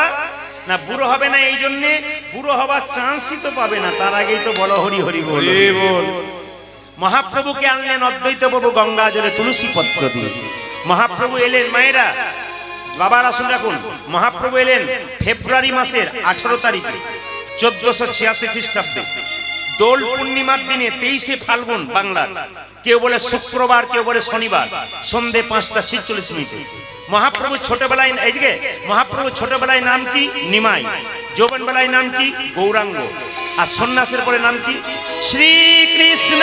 আপনাদের আশীর্বাদে শুধু জেলায় জেলায় নয়, জেলার বাইরে আমি যাই, রাজ্যে যাই, রাজ্যের বাইরে বিদেশেও যাচ্ছি। আগামী বছর থেকে বিদেশে প্রচুর জায়গায় বায়না হয়ে গেছে, যেখানে আমার বাঙালিরা বাস করে। আমেরিকার, কানাডা থেকে শুরু করে, বাংলাদেশ থেকে শুরু করে বিভিন্ন জায়গায়, এদিকে আন্দামান নিকোবর দ্বীপপুঞ্জ, মেঘালয়, আসাম, কোচবিহার, এগুলো তো যাচ্ছি। আপনাদের আশীর্বাদে প্রত্যেকটা জায়গায় দেখছি ভক্তের ঢল। আপনাদের এই বাঁকুড়াতে এই এলাকায় বুড়াটে এসেছিলাম, সেখানে চারিদিকে কীর্তন হচ্ছিল, তবু ভক্তের ঢল ছিল। আজকেও দেখতে পেলাম ভক্তের ঢল। এর আগে আমি গৈরা বলে একটা জায়গায় এসেছি, ওই ছেলেটি মাইক চালাচ্ছে, ওখানকার দাদারা যারা আছেন আমার খুব ভালোবাসার মানুষ, ওনারা এসেছেন কীর্তন গান শ্রবণ করার জন্য। তা আপনাদের কাছে নিবেদন রইল, একটাই ছোট্ট কথা বলে রাখি, সনাতন ধর্ম মহাপ্রভুকে বাঁচান, নইলে কিন্তু অসুবিধা আছে। সবার কাছে আমার বড় বক্তব্য, মহাপ্রভু যে বাণীগুলোকে দিয়েছে সেগুলো বাঁচান, নইলে কিন্তু অসুবিধা আছে। একজন ভদ্রলোক বলছেন, প্রদীপ বাবু আমার ছেলের জন্য চিন্তা নাই, 3 লাখ টাকা রেখে দিলাম, বসে বসে খাবে। বললাম টাকাটা রাখলেন, ছেলেটা কেমন তৈরি করে গেলেন? 3 লাখ টাকা রাখলেন, ছেলে যদি এইরকম হয়, ও 3 লাখ মানে কি 10 লাখ খরচ করে দেবে। আর ছেলে যদি কৃষ্ণ ভক্ত হয়, তাহলে যে 3 লাখ টাকা রেখেছেন ওটাকে আবার কাজে লাগিয়ে মহাপ্রভু সেবা দিয়ে ভক্তদের হরিনাম দিয়ে আপনার শেষে সাধ্য কার্য সম্পন্ন করে। হরি বল, হরি বল। এই জন্য আমি আপনাদের বারবার বলবো, কীর্তন শুনতে আসবেন বাড়ির সবাই। যেই স্কুলে বাচ্চাকে ভর্তি করেন ওই স্কুলে বাচ্চা মানুষ হয় না, কিন্তু ওখানে টাকা রোজগার করার মেশিন তৈরি হয়। কিন্তু এই স্কুলে যদি বাচ্চাদেরকে আনেন, ওরা টাকা রোজগার করার মেশিন তৈরি হোক আর না হোক, অন্তত বিবেকবান সন্তান শিখতে পারবে মানুষের সঙ্গে ভালোবাসতে হয় কি করে, শিখতে পারবে বাবা মাকে সম্মান দিতে হয় কি করে, শিখতে পারবে সমাজে মহাপ্রভুর জীবনের বাণীগুলোকে ধরতে হবে। এই জন্য আমি জানি বাঁকুড়া জেলা খুব সাধারণ মানুষ এখানে বাস করে। এই জন্য যিনি বৈষ্ণব বাবাজি আছেন এখানে, যিনি সুনীলদা আছেন, বা আমার বয়স্ক বাবারা আছেন, আমি সবার নাম জানি না, আমার দাদা ভাইরাও রয়েছেন কমিটির, সবার নাম আমার জানা নেই, কিন্তু সবার ভালোবাসা এবং সবার আদর আমি মাথায় নিয়ে একটা ছোট্ট কথা আপনাদের বলতে চাই। ওনারা অক্লান্ত পরিশ্রম করে হরিবাসর তৈরি করেছেন এবং বহুদিন আগে থেকে ওনারা আমাকে বায়নানামা করে আছেন। এই জন্য এদের ভালোবাসার তাগিদে যেমন এলাম, প্রতিটি জায়গাতে, বাঁকুড়াতে আমি কম গান নিয়েছি, এবছর মাত্র 10 পালা নিয়েছি, বিভিন্ন জায়গাতে বিভিন্ন রকম লীলা নিতে হয় সময়ের অভাবে। তা আপনাদের কাছে একটা নিবেদন রইল, কীর্তন শুনতে সবাই আসবেন। মুসলিমদের যখন জলসা হয়, ভালো করে তাকিয়ে দেখবেন, ওরা আমাদেরকে অনেকে বলে আমাদের জলসা হয় সন্ধ্যাবেলায় শুরু হয়, সকাল পর্যন্ত লোক গজগজ করছে, আর আপনাদের কীর্তন হয় 3 ঘন্টার মধ্যে 6 বার ওঠা বসা করতে করতে আউট হয়ে যায়। কেমন ধর্ম আপনাদের? একজন বলছে, আমি অবাক হয়ে গেলাম, বলছে আপনাদের কীর্তন হচ্ছে, মেয়েরা টিভিতে সিরিয়াল দেখছে, পাশে হরিনাম হচ্ছে, হরিনাম। না না, এটা আমাদের লজ্জা। এই লজ্জাটাকে আপনারা ঘুচান। যেখানে হরিনাম হবে গ্যাঁট হয়ে বসবেন, চিন্তা করবেন কি আমার গুরুদেব বললেন যে গরু যখন খাবার খায় তখন খুব তাড়াতাড়ি খায়, তারপর দেখবেন আস্তে আস্তে জাবর কেটে কেটে আস্বাদন করে। আপনি অনেক কথা কীর্তনে শুনে নেবেন, যখন বাড়ি যাবেন নির্জনে ঘুমাবেন বা শোবেন, তখন চিন্তা করবেন 100টা কথার মধ্যে 10টা কথা যদি মনে রাখতে পারেন, জীবনে ব্যবহার করতে পারেন, আপনার জীবন সুন্দর হবে না কে বলেছে? এই জন্য কীর্তন মানুষের পরিবর্তন ঘটায়, পশুত্বটাকে নষ্ট করে, বিবেকবান করে, মনুষ্যত্ব তৈরি করে, অবিবেক থেকে বিবেকবান তৈরি করে। এই জন্য কীর্তন শুনতে আসতে। আজকে কীর্তনের মাঝে আমি যতগুলো কথা বলবো সবগুলোকে মাথায় নেবেন, জীবন সুন্দর হবে। গতকাল বৃষ্টির জন্য কীর্তন হলো না, আর কয়েকদিন আগে আমি তো মারা গিয়েছিলাম, আবার স্বর্গ থেকে আপনাদের কাছে এলাম, আমি মারা গিয়েছিলাম। কিছু অভদ্রচিত লোক আছে যারা অপপ্রচার করে বেড়াচ্ছে উনি মারা গেছেন, যাতে কীর্তনটা ওনার কমে যায়। কিন্তু এতে তো আরো লাভ হলো, হাজার হাজার লোক ফোনে কাঁদছে, আপনি মারা গেছেন। একজন বলছে প্রদীপ বাবু চলে গেল মানে সাধারণ মানুষের কীর্তন শোনা বন্ধ হয়ে গেল, বাচ্চা ছেলেগুলোরও কীর্তন শোনা বন্ধ হয়ে গেল। সবাই বুঝতে পারে এই কীর্তন ইনি করছেন। না না, আপনাদের সাধুগুরু বৈষ্ণবের আশীর্বাদ ছাড়া কোনোদিনই কীর্তন গান গাওয়া যায় না, আপনাদের আশীর্বাদ থাকবে তবে হবে। আসুন আমি ছোট্ট কথা বলে রাখি, মহাপ্রভু জন্ম নিলেন, তিনি পৃথিবীতে প্রচার করলেন, প্রত্যেকটি জায়গাতে হরিনাম হবে। আজকে দেখুন প্রতিটি জায়গায়, পাড়ায় পাড়ায়, গ্রামে গ্রামে মহাপ্রভুর নাম সুন্দর হচ্ছে। এই জন্য মহাপ্রভু শুধু কি করলেন না, অধম পতিত জীবের দ্বারে হরিনাম দিলেন। কিভাবে? অধম কথাটা শুনলেন ভাববেন, একবার কৃষ্ণ নামে যত পাপ হরে, পাপীর সাধ্য নয় তত পাপ করে। একজন 10-12টা মার্ডার করে দিল, একবার হরিনাম করে দিল, উদ্ধার হবে? জেনে বলুন। আচ্ছা মায়ের একটু বলবেন তো, জ্বর হলে জিভটা তেতো লাগে না মিষ্টি লাগে? মিষ্টি লাগে, খুব মিষ্টি লাগে। জিভটা মিষ্টি লাগে না? যাকে আপনারা না বলেছেন অন্য জায়গায় বলে কি বলছেন, তেতো লাগে না মিষ্টি লাগে? তেতো লাগে। আচ্ছা একবার বলুন তো, তেতো জিভে তখন চিনি খেলে মিষ্টি লাগে? প্রথম প্রথম লাগে না, বারবার খাবেন মিষ্টি লাগবে। মহাপ্রভুর ছবি সব দেখেছেন তো? জোরে বলুন হ্যাঁ না না। দেখেছেন? আচ্ছা, মহাপ্রভুর ছবিতে হাতটা নিচের দিকে থাকে না ওপর দিকে থাকে? একবার দেখানো যাবে সবাই মিলে? যাক, এই যে সবাই দেখিয়েছেন তার জন্য খুব খুশি হলাম। না মানে আচ্ছা, মহাপ্রভু হাতটা তুলে আছে, একজন ভক্ত জিজ্ঞেস করছে, ঠাকুর তুমি যে হাতটা তুলে থাকো তোমার ব্যথা হয় না? বলে ব্যথা আবার হয় না? বলে তাহলে নামাও। বলছে তোরা তুলছিস না ওই জন্য নামাচ্ছি না। বলছে এই দেখো ঠাকুর, এই দেখো তুলে দিলাম। বলছে এইবার নামাও। বলছে না, তোদের পেছনে যারা, আপনাদের বলি নাই কিন্তু, বলছে তোদের পেছনে যারা আসবে তারা তুলবে না। মানে বুঝলাম না। বলছে তোদের পরের জন্মে যারা জন্ম নেবে আমার হাত তোলা যদি না থাকে তারা তুলবে না, তাই জন্মান্তর ধরে আমি। নিতাই গৌর হরি বল হরি বল। তাহলে এদিকে তাহলে মহাপ্রভু শুধুমাত্র আমাদের জন্য হাত তুলেছে তা নয়, যারা পৃথিবীতে ছিল তাদের জন্য, যারা আসবে তাদের জন্য, সকলের জন্য মহাপ্রভু হাতটা তুলে আছে। আচ্ছা মায়েরা কিছু মনে করবেন না, হাত তুলি আমরা কখন? ও দাদা, এই গ্রামটার নাম একটু ভুলে গেলাম, অপরাধ নেবেন না। কি জানো? ও চাম করা।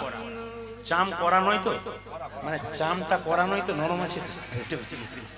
আচ্ছা এই চাম করা তো কিছু মনে করবেন না, এখানে চাম তো নরমই দেখলাম, তো অপরাধ নেবেন না। সবাই লক্ষ্য করুন, যে যেখানে আছেন হাতটা তুলি আমরা কখন? ও দাদা, চাম করাতে কীর্তন হচ্ছে, টোটো দাদা একবার যাবে আর চলো হাত তুলি। আর হাত তুলি কখন?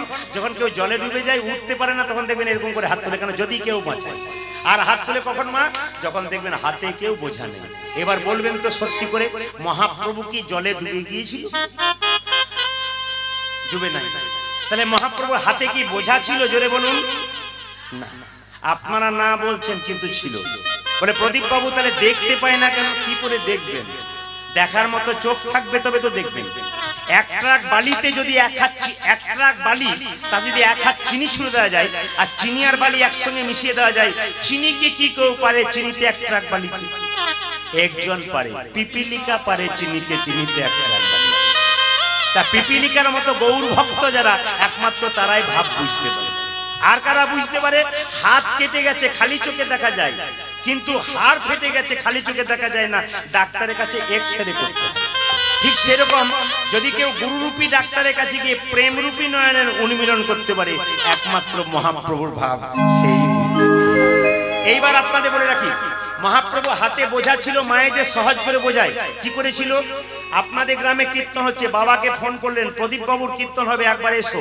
বাবা এলো, মেয়ে যা খেতে চায় তাই আনলো। কিন্তু মায়েরা একটা জিনিস মেয়ের জন্য আনলো, ওটা কিন্তু মেয়ে বুঝতে পারলো, বাবা বুঝতে পারলো, ওটা কিন্তু অনুভবে বুঝতে হয়। কি? প্রেম আর ভালোবাসা। মহাপ্রভু দুহাত তুলে কি নিয়েছে? আমাদের ভক্তের জন্য প্রেমের বোঝা নিয়েছে। আমাকে একজন জিজ্ঞেস করলেন, প্রদীপ বাবু আজকে কি পালা হবে? একজন জিজ্ঞেস করলেন কি পালা হবে? তো আমি জিজ্ঞেস করলাম, পালা তো আমি জানি না। উনি বলছেন পালা জানেন না? বললাম না। আস্তে আস্তে, হ্যাঁ এই যে দামি কথা বলেছি, এটা শুনবার জন্য আমি বলছি। কীর্তন এমন একটা জিনিস, মহামন্ত্র জপ আপনি যতবার বলবেন, 100 বার বললে আপনার লাভ আছে। এই বারবার বলার কথা বলছেন না, বারবার মহামন্ত্র জপ করলে কি বলছেন? উন্নতি হয় না? যের বলুন হ্যাঁ না, বারবার মহামন্ত্রের উন্নতি হয় না? তাহলে আপনাদের উন্নতি হলে আপনাদের কোনো অসুবিধা নেই, ভক্তদের সুবিধাটাই সবচাইতে বড় কথা। এই জন্য মন দিয়ে শ্রবণ করবেন। পালা কি করবেন? তো বললাম পালা তো আমি জানি না। উনি বলেন পালা জানেন না? আমি লীলা, বাচ্চা শত নয়, লীলা জানি। কীর্তনিয়াকে কোনদিন কেউ জিজ্ঞেস করবেন না কি পালা করবেন, লীলা কি, বিষয় কি।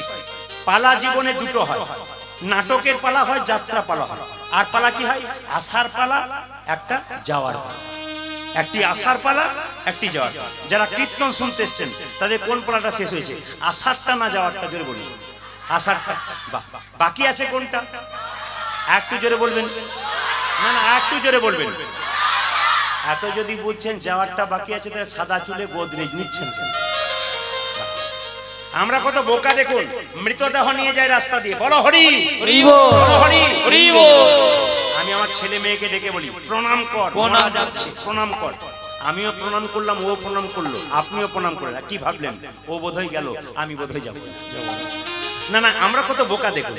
কিন্তু যিনি মাচাতে হেলতে দুলতে গেলেন, তিনি জগৎকে শিখিয়ে দিয়ে গেলেন যে তোমার মতো হাজার মরা আমি রাস্তায় দেখেছি, তোমার মতো সংসারে আমি থেকেছি, আমাকে দেখে শেখো, আমার মতো একদিন হেলতে দুলতে তোমাকেও চলে যেতে। আজকে লীলাটির নাম কি? আসলে অতীব সহজ লীলা, জানা লীলা। কারণ এখানকার ভক্তরা আমাকে বলেছেন যে কঠিন লীলা করলে সহজ মানুষ এখানকার সরল বুঝতে পারে, যারা বিজ্ঞ মানুষ, জ্ঞানী মানুষ, যারা কীর্তন শোনেন তারা বুঝতে পারবেন, কিন্তু সাধারণ মানুষ বুঝতে পারবেন না। ওই জন্য ওনারা আমাকে বললেন একবারে চলতি লীলাতে থাকুন এবং চলতি ভাষাতে থাকুন, যেন সবাই বুঝতে পারে।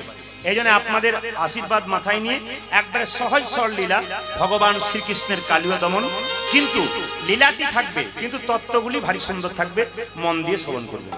এখন প্রশ্ন হচ্ছে, একটু শুনবেন মন দিয়ে, কালীয়নাগ পূর্বজন্মে কে ছিল? কালীয়নাগ দমন কবে হয়েছিল? একটা একটা করে বলবো, উত্তর দেবেন। ঝুলন পূর্ণিমার দিন। সেদিন দেখবেন মায়েরা বৃন্দাবনে 12টা সূর্য উঠেছিল। প্রশ্ন করবেন 12টা সূর্য উঠেছিল কেন?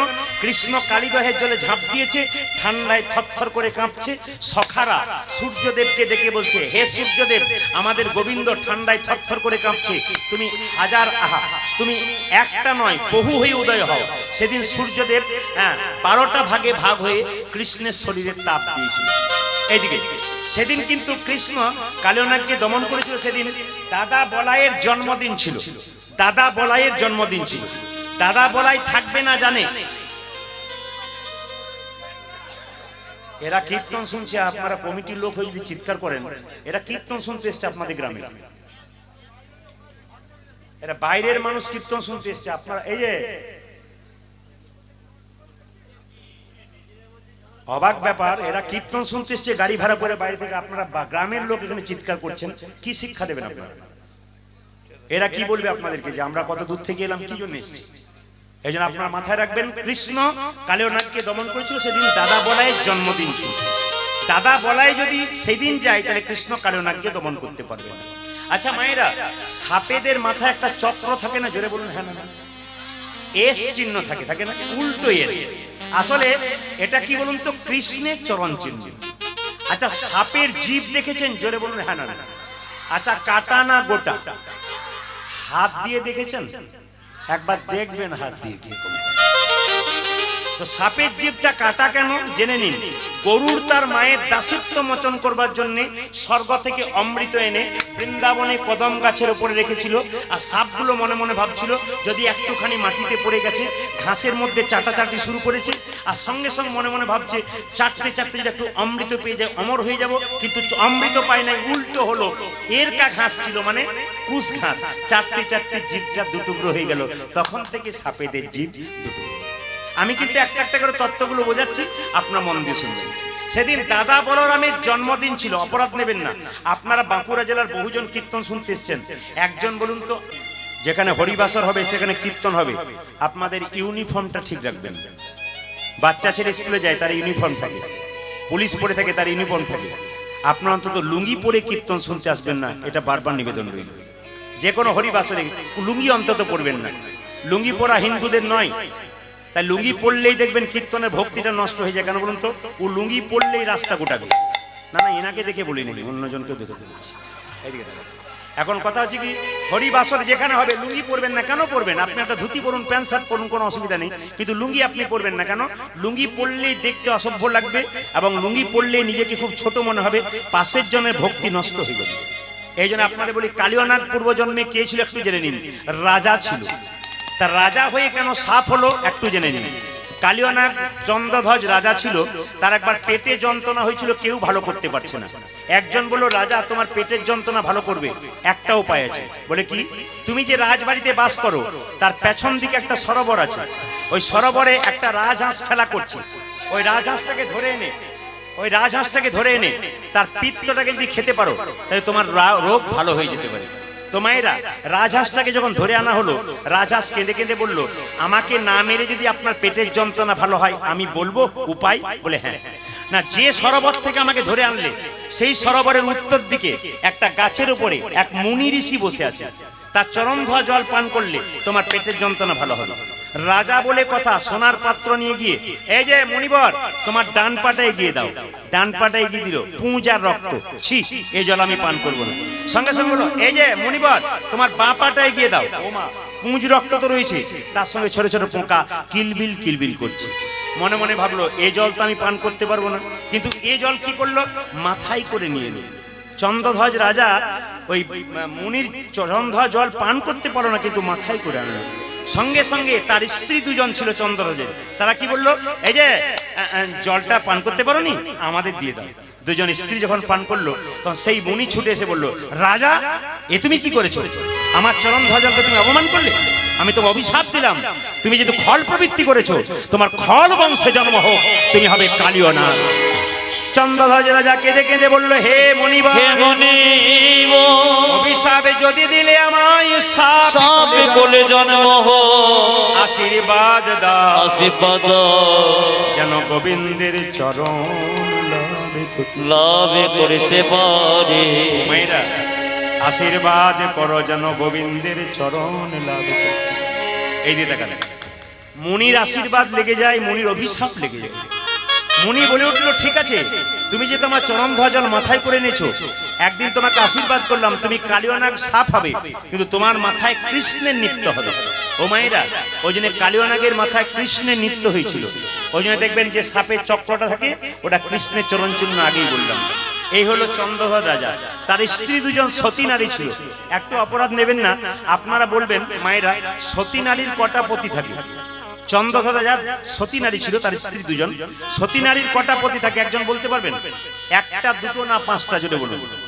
হ্যাঁ, অনেকে কিন্তু আমার কীর্তন যারা শোনে তারা পাঁচটা দেখাচ্ছে, দু একজন একটা দেখাচ্ছে, কিন্তু জেনে নিন শাস্ত্র বলল সতী নারীর পাঁচটা সতী পতি। কি কি? যাদের সদবা আছে, স্মৃতির সিঁদুর শিবের রক্ত থেকে তৈরি, হাতের নোয়া লোহা সুরেশ্বরী থেকে তৈরি, আর হাতের যেটা শাখা শঙ্খ চূড়েশ্বরী থেকে তৈরি। নিজ পতি একটা, পরম পতি একটা। আর সতী নারী কাকে বলে? মা অপরাধ নেবেন না, সকালবেলায় ঘুম থেকে উঠে যারা স্বামীর পা ছুঁয়ে প্রণাম করে তারা সতী নারী।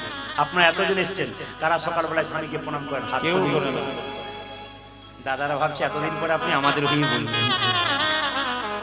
স্বামীর পা ছুঁয়ে সকালবেলায় প্রণাম করবেন, দেখবেন সতী নারীর পরিচয় দিয়ে দেবেন। তবে আজকে কীর্তন শুনে যখন বাড়ি যাবেন, সকালবেলায় পা গুলো ছোবেন, একবার প্রণাম করবেন। দাদারা সব পা গুলো একটু ধুয়ে মুছে শোবেন, কাল সকালবেলা আপনার প্রণাম হবে।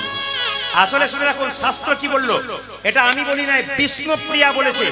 নিমায়ের দুবার বিয়ে হয়েছিল, প্রথম বিয়ে লক্ষ্মীপ্রিয়ার সঙ্গে, সাপে কেটে মরল, আর দ্বিতীয় বিয়ে বিষ্ণুপ্রিয়ার সঙ্গে। তো বিষ্ণুপ্রিয়া যখন শুয়ে আছে, নিমাই সন্ন্যাস নেবে, জিজ্ঞেস করেছিল, প্রিয়া তুমি বাপের বাড়ি চলে যাও। বিষ্ণুপ্রিয়া বলেছিল, স্বামী এটা কি বাপের বাড়ি নয়, এটা তো বাপের বাড়ি। নিমাই বলল, আমি তো জানি তোমার এটা শ্বশুর বাড়ি, এটা বাপের বাড়ি কি করে হলো? নিমাই বলল, আমি এত বড় পণ্ডিত, আমি বুঝতে পারলাম না, তুমি বুঝলে কি করে? সঙ্গে সঙ্গে বিষ্ণুপ্রিয়া বলে উঠলো, তুমি যেমন পণ্ডিত, আমিও তো পণ্ডিতের মেয়ে, আমার বাবার নাম সনাতন মিশ্র। আমি তার কাছ থেকে শুনলাম, স্বামী কখনো বাবা হয়, স্বামী কখনো ছেলে হয়, স্বামী কখনো ভাই হয়, কখন হয় অন্নদানে পিতা। ভগবান কৃষ্ণকে যারা দেখেছেন তারা দেখবেন কৃষ্ণের ডান পায়ের নুপুরটা ছোট, আর কৃষ্ণের বাম পায়ের নুপুরটা বড়। এই তত্ত্বটা সবাইকে জানতে হবে। কৃষ্ণের ডান পায়ের নুপুরটা ছোট, আর কৃষ্ণের বাম পায়ের নুপুরটা বড়। আপনারা বলবেন, মায়েরা কৃষ্ণের চরণ পছন্দ করেন না বদন পছন্দ করেন? কোনটা পছন্দ করেন জোরে বলুন? চরণটা। কেন বদনটা কালো বলে পছন্দ হয় না? আসলে তার নয়, চরণ না ধরলে বদন পর্যন্ত পৌঁছানো যায় না। যারা তত্ত্ব শুনবেন পদাবলীর সঙ্গে, তারা মন দিয়ে শুনুন। কৃষ্ণের চরণের নুপুর দুটোকে, ডান দিকের নুপুরটা ছিল কর্ণম মুনি, আর বাম দিকের নুপুরটা ছিল কি? বিশ্বাবসু মুনি। বাম চরণের নুপুরটা ছিল গুরুদেব, আর ডান চরণের নুপুরটা ছিল শিষ্য। একটু ভালো করে জানবেন, যারা আকাঙ্ক্ষা ভরে বসে আছেন, প্রাণ ভরে বসে আছেন প্রেম ভক্তি নেবার জন্য, আপনাদের বাঁকুড়া জেলার মানুষ, তারা মনোনিবেশ করে শ্রবণ করবেন। ডান পায়ের নুপুরটার নাম ছিল কি? কর্ণম মুনি, তিনি শিষ্য। আর বাম পায়ের নুপুরটা ছিল গুরুদেব, তিনি বিশ্বাবসু মুনি। আপনাদের মনে প্রশ্ন জাগে না, কেন গোবিন্দের ডান পাটাতে শিষ্য গেল আর বাঁ পাটাতে গুরুদেব গেল? একটু যেতে হবে ত্রেতা যুগে। একটু বলবেন, রামচন্দ্র 14 বছর জন্য বনবাসে গেল, সীতাকে রাবণ হরণ করলো, এই দিকে তাকান। তখন দেখবেন সামনে লক্ষ্মণ দাঁড়িয়ে আছে, আর রামচন্দ্র একটা ধনুকে হেলান দিয়ে চিৎকার করে বলছে, সীতা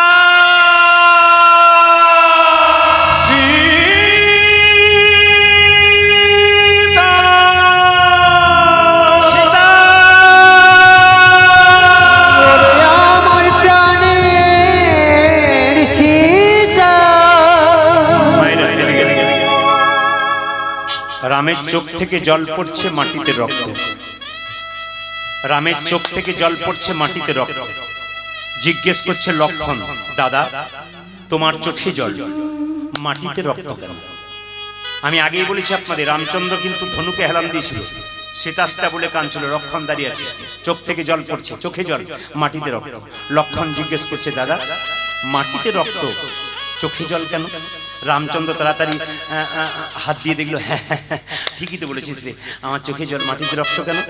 আসলে ধনুকটা যখন সরালো তখন দেখলো যে ধনুকে হেলান দিয়েছিল সেই ধনুকে একটা ব্যাঙ চাপা পড়েছিল। ওই ব্যাঙের রক্তে আর রামচন্দ্রের চোখের জলে একটা নদীর সৃষ্টি হলো, ওই নদীটার নাম বৈতরণী নদী। আপনারা বাবারা প্রশ্ন করেন না যে বৈতরণী নদী পার হতে হবে কিভাবে, জেনে নিন। রামচন্দ্রের চোখের জল আর ব্যাঙের রক্তে তৈরি হলো বৈতরণী নদী।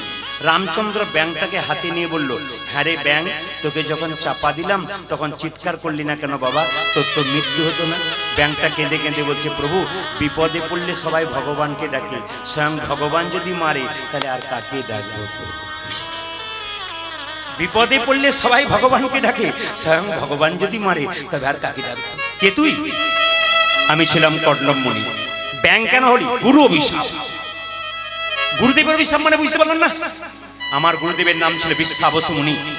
একদিন তার চরণ সেবা করতে করতে শরীরে নখের আঁচড় দিয়ে ফেলেছিলাম। আমাকে গুরুদেব অভিশাপ দিয়েছিল, রে কর্ণব মুনি, আমার শরীরে তুই আঁচড় দিতে রে, তুই আঁচড় দিয়ে ফেললি সেবা করতে করতে, অভিশাপ দিলাম তোর ব্যাঙে কুলে জন্ম।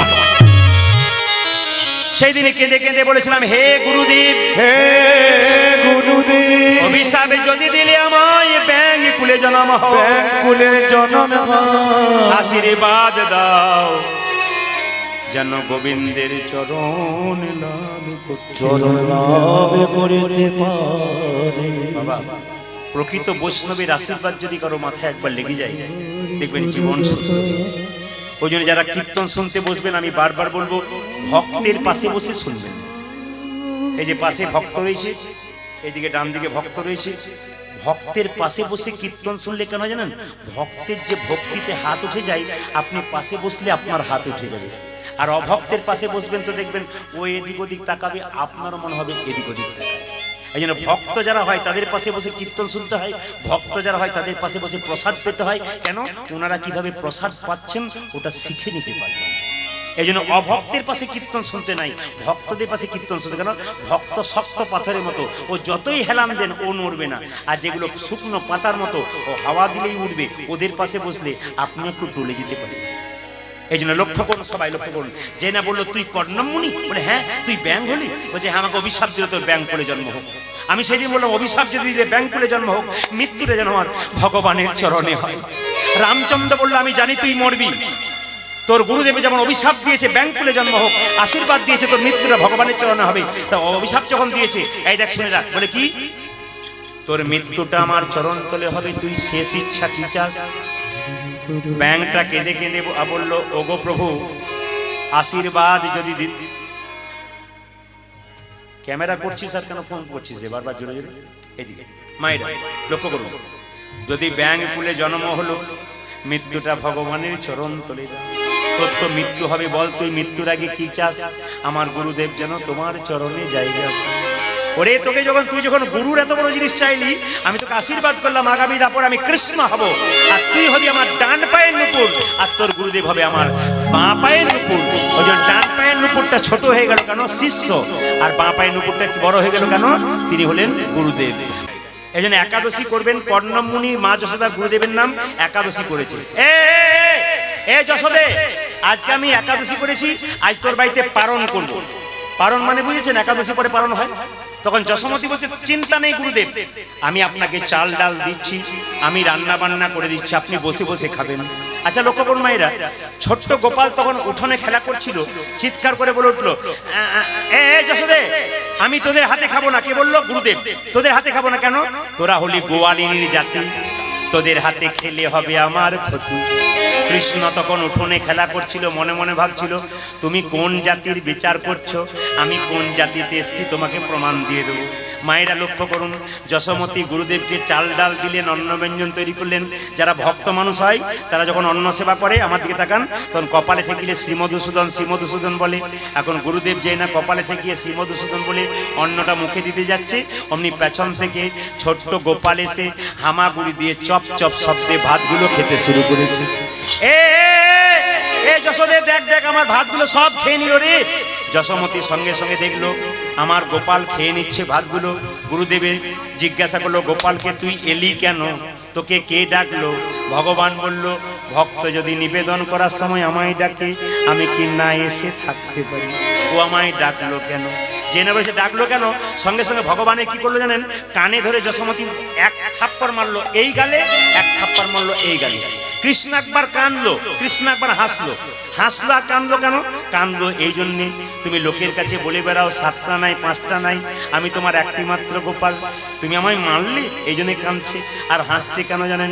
তুমি তো আমায় চিনতেই পারোনি আমি কে, এই জন্যে ভগবান হাসছে।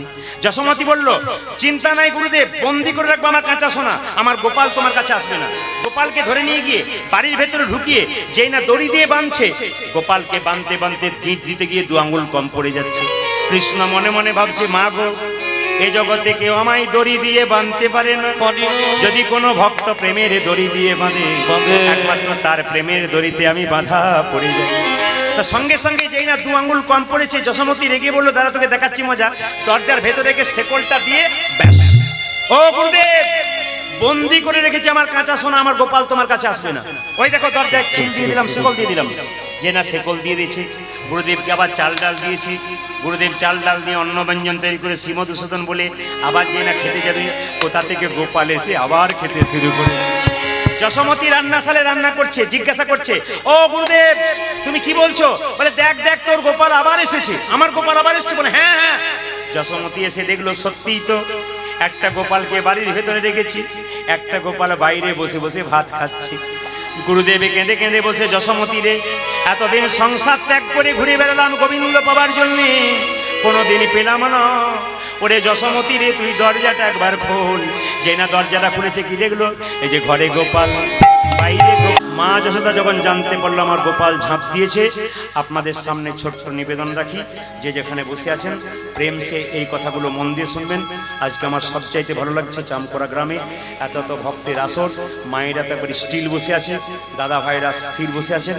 আপনাদের সামনে একটা নিবেদন রইল, যে যেখানে বসলেন কীর্তন শুনলেন, শুধু একটা নিবেদন রইল আপনাদের কাছে, 2টি জিনিস আপনারা করবেন।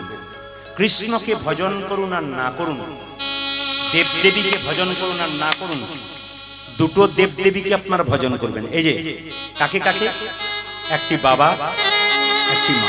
হরে কৃষ্ণ। যে যেখানে আছেন হাত তুলে বলুন, রাধা রানী কি।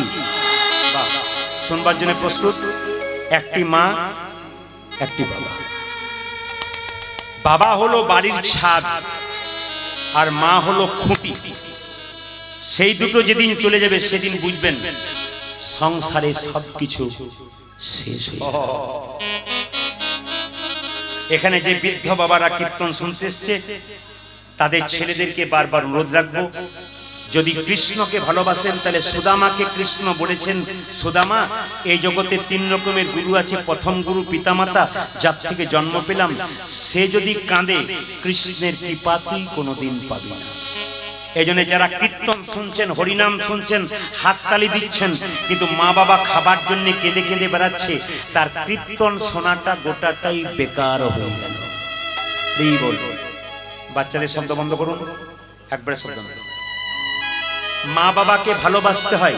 আস্তে একটা একটা করে শুনবেন, দেখবেন মুসলমানদের একটা ধর্মগ্রন্থ আছে দ্বীনে তালিম, তাতে বলেছে, বাপ ने जन्म दिया उछली हुई पानी से, माँ ने जन्म दिया अपना जान का कुर्बानी से। বাবা তো 2 দিন আনন্দ করেছে, কিন্তু মা যে কি কষ্ট করেছে, যে মা হয়েছে সে ছাড়া আর কেউ জানে না। দেখবেন মায়েরা, মেয়েরা বাপের বাড়ি যায় না কখন থেকে বলুন তো? যখন থেকে তার মা বাবা মারা যায়। জিজ্ঞেস করা হয়, দিদি তুমি বাপের বাড়ি যাবে না? তখন মেয়েটি কেঁদে কেঁদে বলে, যার কাছে যেতাম সেই তো নেই, আমার গিয়ে আর কি লাভ আছে। যারা দূর দূরান্ত থেকে কীর্তন শুনতে এসছেন গাড়ি ভাড়া করে, যখন বাড়ি ফিরে যাবেন তখন দেখবেন বাড়ির সবাই নিজের নিজের জায়গায় ঘুমাচ্ছে। একজন কিন্তু দরজাটা খুলছে আর বেরোচ্ছে, তিনি হলেন মা। কীর্তন কেমন জিনিস দেখুন, কীর্তন হচ্ছে এরকম, আনন্দ পাচ্ছিলেন, পদাবলিতে নাচছিলেন, গাইছিলেন। আবার প্রেমের কথা বললে মানুষ স্থির হয়ে যায়। গোটা আসরটার দিকে তাকিয়ে দেখুন, সবাই স্থির হয়েছে কেন? প্রেমের কথা বললে মানুষ স্থির হয়ে যায়। মায়ের মতো আপনার কিচ্ছু হয় না, বাবার মতো হয় না। বাবা বয়সে হতে পারে বড়, মা বয়সে ছোট হতে পারে, মায়ের কর্তব্য বাবার চাইতে বেশি। প্রশ্ন করবেন, বুঝিয়ে দিন। একজন বাবা 6 মাস কাজ থেকে ফিরছে, বাড়িতে ফিরছে, রাস্তায় যাচ্ছে, দেখছে তার ছেলেটা খেলা করছে, বাপি বাপি বাপি করে নাও করে নাও। বাবা কি করলো? চল চল চল, কি ধুলোবালি মেখেছি, কি ধুলোবালি মেখেছিস, চল চল চল। বাড়িতে ফিরে গেল, মা ধুয়ে মুছে পরিষ্কার করলো, তারপর বাবা কোলে নিল। আচ্ছা বলুন তো মায়েরা, এতজন কীর্তন শুনতে এসছেন, নতুন কাপড়টা পরে খেতে বসছেন, আপনার বাচ্চারা ধুলোমাখি মেখে ধুলোবালি মেখে আপনার কোলে চেপে গেছে, আপনি সরিয়ে দেবেন? জোরে বলুন হ্যাঁ। সেদিন কি করবেন? নিজে না খেয়ে ছেলেকে খাইয়ে দেবেন, নিজে না খেয়ে ছেলেকে খাইয়ে দেবেন, এরই নাম হচ্ছে মা। আরো আপনাদের প্রমাণ দিয়ে দেব। আমাদের গ্রামে একজন বাবা মাকে কাপড় দেয় নাই, খেতে দেয় নাই, দুর্গার অষ্টমী পুজোতে নিজের মেয়েকে ছেলেকে কাপড় দিয়ে সাজিয়েছে, আর নিজে দুর্গা অষ্টমী পুষ্পাঞ্জলি দেওয়ার জন্য মা দুর্গার পাশে দাঁড়িয়ে আছে। মা দুর্গা যেন বলতে চাইছে, মাটির প্রতিমা পুজিস রে তুই, আগে ঘরের মাকে গিয়ে। জীবন্ত দেবদেবীকে পুজো করবার আগে আগে তোর বাড়িতে মাকে পুজো কর, বাবাকে পুজো কর। আমাদের কীর্তন শুনে কি লাভ আছে? কীর্তন শুনে কোনো লাভ নাই যদি আপনার নিজের বাড়িটাকে ঠিক রাখতে না পারলেন, নিজের মা বাবাকে যত্ন করতে পারলেন না, কীর্তন শুনে কি লাভ আছে? কীর্তনের যারা দেখবেন প্রকৃত ভক্ত হয়, অমৃতের মতো নেয়, আর যারা নিন্দুক হয় তারা সকালবেলায় কি বলে বলুন তো? পোলাওটা তো ভালো হয়েছিল, বাদামগুলো একটু পোড়া পোড়া হয়ে গেছিল। আর যারা দেখবেন বৈষ্ণব মানুষ হয়, তাদেরকে জিজ্ঞেস করুন প্রসাদ কেমন খেলেন, যদি লবণ মাখা হয় বলে আহ অমৃত পেলাম না। কেন? ভক্ত যারা হয় হরিনাম ভক্তি ভরে নেয়। কেন?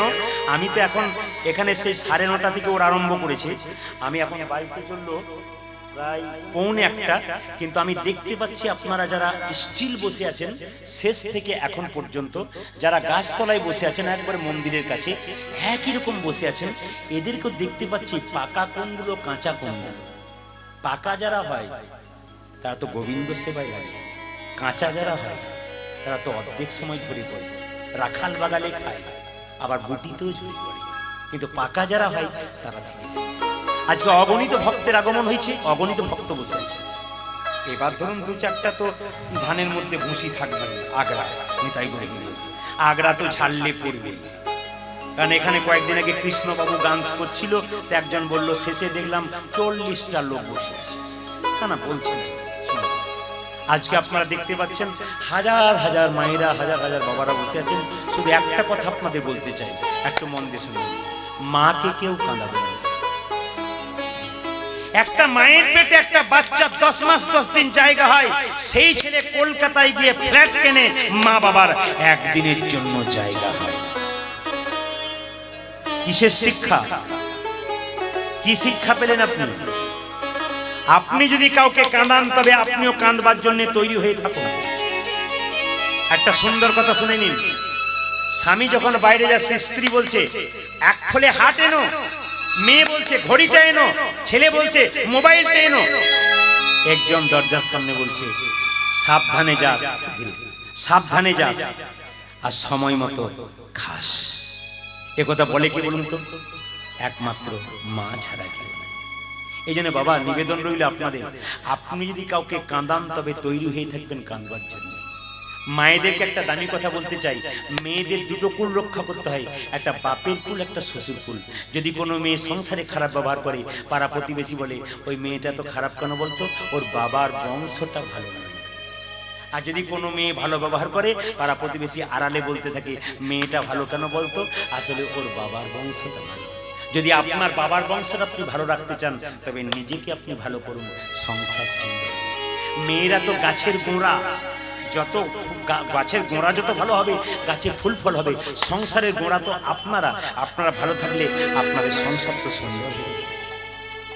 তাহলে কি বাবাদের দোষ নেই? আমি আগেই বললাম, মা যদি উর্বর হয়, বাবার বীজ যদি পোকা লাগা হয়, তাহলে তো জীবনের গাছ ভালো হবে না। একটু সুন্দর মনে, মায়ের মতো আপন পৃথিবীতে আর কেউ হয় না। কিরকম বলে রাখি, ছেলে যখন ছোট থাকে মা তখন কাঁদে, ছেলে খায় না বলে। আর ছেলে যখন বড় হয় মা তখন কাঁদে, ছেলে ভাত দেয় না। সবচাইতে দুঃখের ব্যাপার আমাদের এইটা। কথাগুলো শুনবেন, কথার মধ্যে জাদু আছে, কথার মধ্যে মজা আছে। যদি ভেতরে একবার ঢুকে যায় না, সে আর উঠতে পারবে না। জীবন সুন্দর করে বাড়ি যাবে। আর মা কাকে বলে একটু মন দিয়ে শুনবেন। একটু ছোট্ট কথা বলে যাই মায়েদেরকে। আসলে কুমোর যখন হাঁড়ি তৈরি করে, হাঁড়ির কানাটা বেঁকে যায়, তা কে দায়ী? কুমোর দায়ী না হাঁড়ি দায়ী? জোরে বলুন। কুমোর দায়ী না? হ্যাঁ, বাচ্চারা কি বলছে, কে দায়ী? কুমোর দায়ী। আপনি আপনার ছেলে মেয়েকে মানুষ করতে পারলেন না, তার জন্য দায়ী তো আপনি। আমি একটা প্রমাণ দিয়ে দেবো আপনাদের। একটা 18 বছরের মেয়ের বিয়ে হয়ে গেল, তার মা বাবা বলছে, খুকি বিয়ে হয়ে গেল, প্রতি মাসে তোকে দেখা করতে যাব, কিন্তু শ্বশুর শাশুড়ির সঙ্গে ভালো ব্যবহার করবি, ঝগড়া করবি না। মেয়েটা বলল, এক সপ্তাহ যাই নাই, গিয়েই ঝগড়া আরম্ভ করেছে। ছেলের বাবা ফোন করে বলছে, কেমন মেয়ে পাঠালেন, খালি ঝগড়া করেছে। মেয়ে যখন ফিরে এলো, বাবা জিজ্ঞেস করছে, মা বলছে, তোকে পুই পুই করে বললাম ঝগড়া করিস না, ঝগড়া করিস না, তুই ঝগড়া করলি কেন? সঙ্গে সঙ্গে মেয়েটা বলছে, বাবা 18 বছর ধরে যেটা শিখলাম সেটা করব, না শেষ দিনে যেটা শেখালে সেটা করব? 18 বছর ধরে তো দেখলাম তুমি দাদু ঠাকুমার সঙ্গে শুধু ঝগড়াই করছো, আমি ঝগড়া শিখলাম, আর আজকে তুমি ভালো শেখালে আমি শিখব। এই জন্য কীর্তন যদি জ্ঞানের বিষয় হয়, তাহলে আমি আপনাদের ছেলে মেয়েদেরকে বারবার বলবো, আপনারা আপনাদের পরবর্তী বংশধরকে ভালো করুন, কৃষ্ণ ভক্ত করুন। কারণ আপনারা যারা ইস্কন মন্দিরে যাবেন মায়াপুরে, দেখবেন মায়াপুরে প্রভুপাদ প্রভুপাদ আছে। উনি কিন্তু কলকাতার ছেলে ছিলেন। ওনার বাবা কি করতেন জানেন? যখন ছোট ছিল তখন বৈষ্ণব দেখলেই বলতো, একবার আসুন, একবার আসুন, আমার ছেলের মাথায় হাত দিয়ে দিন। বলে কেন? আশীর্বাদ করুন, যেন রাধারানীর কৃপা হয়, যেন কৃষ্ণের কৃপা হয়, একবার বলুন। আরে বাবা মায়ের চেষ্টা না থাকলে কখনো সন্তান বড় হয়? তো বাবা মা, আবার দেখুন ভক্ত প্রহ্লাদের বাবা ছিল কে বলুন তো? ভক্ত প্রহ্লাদের বাবা ছিল হিরণ্যকশিপু, অত্যাচারী ছিল, যুগ যুগ ধরে অন্যায় করেছে। ভক্ত প্রহ্লাদ কৃষ্ণ ভক্ত হলো মায়ের জন্য। কেন? কয়াধুর পেটে যখন ভক্ত প্রহ্লাদ ছিল মা, তখন নারদ মুনির কাছে তত্ত্ব কথা শুনেছিল, শুধু শুধু ভক্ত প্রহ্লাদ কৃষ্ণ ভক্ত। এই জন্য আপনাদের সামনে ছোট্ট শেষ নিবেদনটা করে যাই, একবারে মন দিয়ে শ্রবণ করবেন। মাকে কেউ কাঁদাবেন না, একটা প্রমাণ দিয়ে যাই, আপনি যদি কাউকে কাঁদান আপনাকেও কাঁদতে হবে। প্রমাণটা একটু বলে দিই ছোট করে। আমার পাশের বাড়িতে জীবন্ত প্রমাণ আপনাদের দিয়ে যাই, একবারে জীবন্ত প্রমাণ। এক ভদ্রলোক, তার এই ছোট্ট বাচ্চা, তার স্ত্রী সংসারে থাকে দালান ঘরে, আর তার মা বাবাকে খড়ের ঘরে রাখে, নিজেরা খায় কাঁসার থালায়, আর ওদেরকে দেয় পাথরের থালায়। হঠাৎ একদিন ছোট্ট বাচ্চাটা মাকে প্রশ্ন করলো, মা আমরা কাঁসার থালায় খাই, দালান ঘরে থাকি, দাদু ঠাকুমা পাথরের থালায় খাই, আর ঘরে ঘরে থাকে কেন? তখন মাটা বললো, চুপ কর, পাকামি হয়ে গেছে, মারবে খাবো, দাঁত ভেঙে দেবো। এ কথা কদিন বলবেন? আস্তে, এ কথা কদিন বলবেন? ছেলে যখন বড় হবে আপনাকে চুপ করে দেবে। ওই ছেলে যখন কলকাতায় পড়াশোনা করে 21 বছর বয়সে এলো, তখন মাকে জিজ্ঞেস করলো, মা দাদু ঠাকুমাকে কাঁসার থালায় দাও না কেন, পাথরের থালায় দাও কেন? আমরা দালান বাড়িতে থাকি, ওরা কেন খড়ের বাড়িতে থাকে? দাদুকে জিজ্ঞেস করলো, দাদু আমার 21 বছর বয়স, তোমাকে উত্তর দিতে হবে, তুমি কেন খড়ের বাড়িতে থাকো, পাথরের থালায় খাও? দাদু দেখলো ঝগড়া হবে, তাই বললো, ও দাদু ভাই আসলে আমরা আগেকার মানুষ তো, আমরা খড়ের ঘরে থাকতে ভালোবাসি, পাথরের থালা কোনো অসুবিধা নেই, পাথরের থালাগুলো আমায় দাও। নাতি পাথরের থালাগুলোকে নিয়ে আড়ালে রেখে দিল। তার মা এসে বললো, থালা বের করুন, নাই। বের করুন, নাই। ছেলে এসে বললো, মা কাঁসার থালায় দাও। না দেবো। কেন দেবে না? ওদের তো থালা আছে। মা বলে উঠলো, থালা আছে। ছেলে বলে উঠলো, শোনো মা, আমার 21 বছর বয়সে ধমক আমাকে দেবে না তুমি, আমি এবার বড় হবো, তুমি বুড়ো হবো, চুপ করে থাকবে, আমি যা বলবো উত্তর দেবো। তোমার বাবা মা যখন আসে তখন কাঁসার থালায় দাও, দালান ঘরে রাখো। আমার দাদু ঠাকুমাকে তুমি কেন কাঁসার থালে দাও না, পাথরের থালায় দাও? আর জবাব কেমন দিচ্ছে দেখুন। আজকে আপনি কাউকে দাবিয়ে রাখবেন, একদিন তৈরি হয়ে থাকুন আপনাকে উত্তর নেবার জন্য। সঙ্গে সঙ্গে বলে উঠলো, পাথরের থালা কই?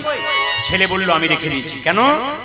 আমার তো এবার সংসার হবে, বিয়ে হবে, আমি দালান ঘরে থাকবো, তোমরা ঘরের ঘরে থাকবে, আমি কাঁসার থালায় খাবো, পাথরের থালাগুলো যত্ন করে রাখলাম, ওই পাথরের থালাতে তোমাদের দুজনকে। কীর্তন যদি এইরকম হয়, প্রেমের মাধ্যমে তালি পড়ে, মায়ের মতো আপনার কেউ হয় না। ভগবান শ্রীকৃষ্ণ কালিনাগকে দমন করার জন্য কালীদহের জলে ঝাঁপ দিল। আপনার করজোরে দর্শন করুন আর মায়ের অভিধ ধরে দেবেন। ভগবান কি করলেন, যখন ঝাঁপ দিলেন কালীদহের জলে দেখেন মনে হচ্ছে নীল পদ্ম ভাসছে। কালীনাগ বললে এত সুন্দর পদ্ম কোথা থেকে এলো, একে আমি কি করব, একে পুচ্ছতে। পরক্ষণেই ভাবলো না না, আমার স্বভাব তো কি করা, আমার স্বভাব হলো দংশন করা, আমি কি করব, একে দংশনই করব।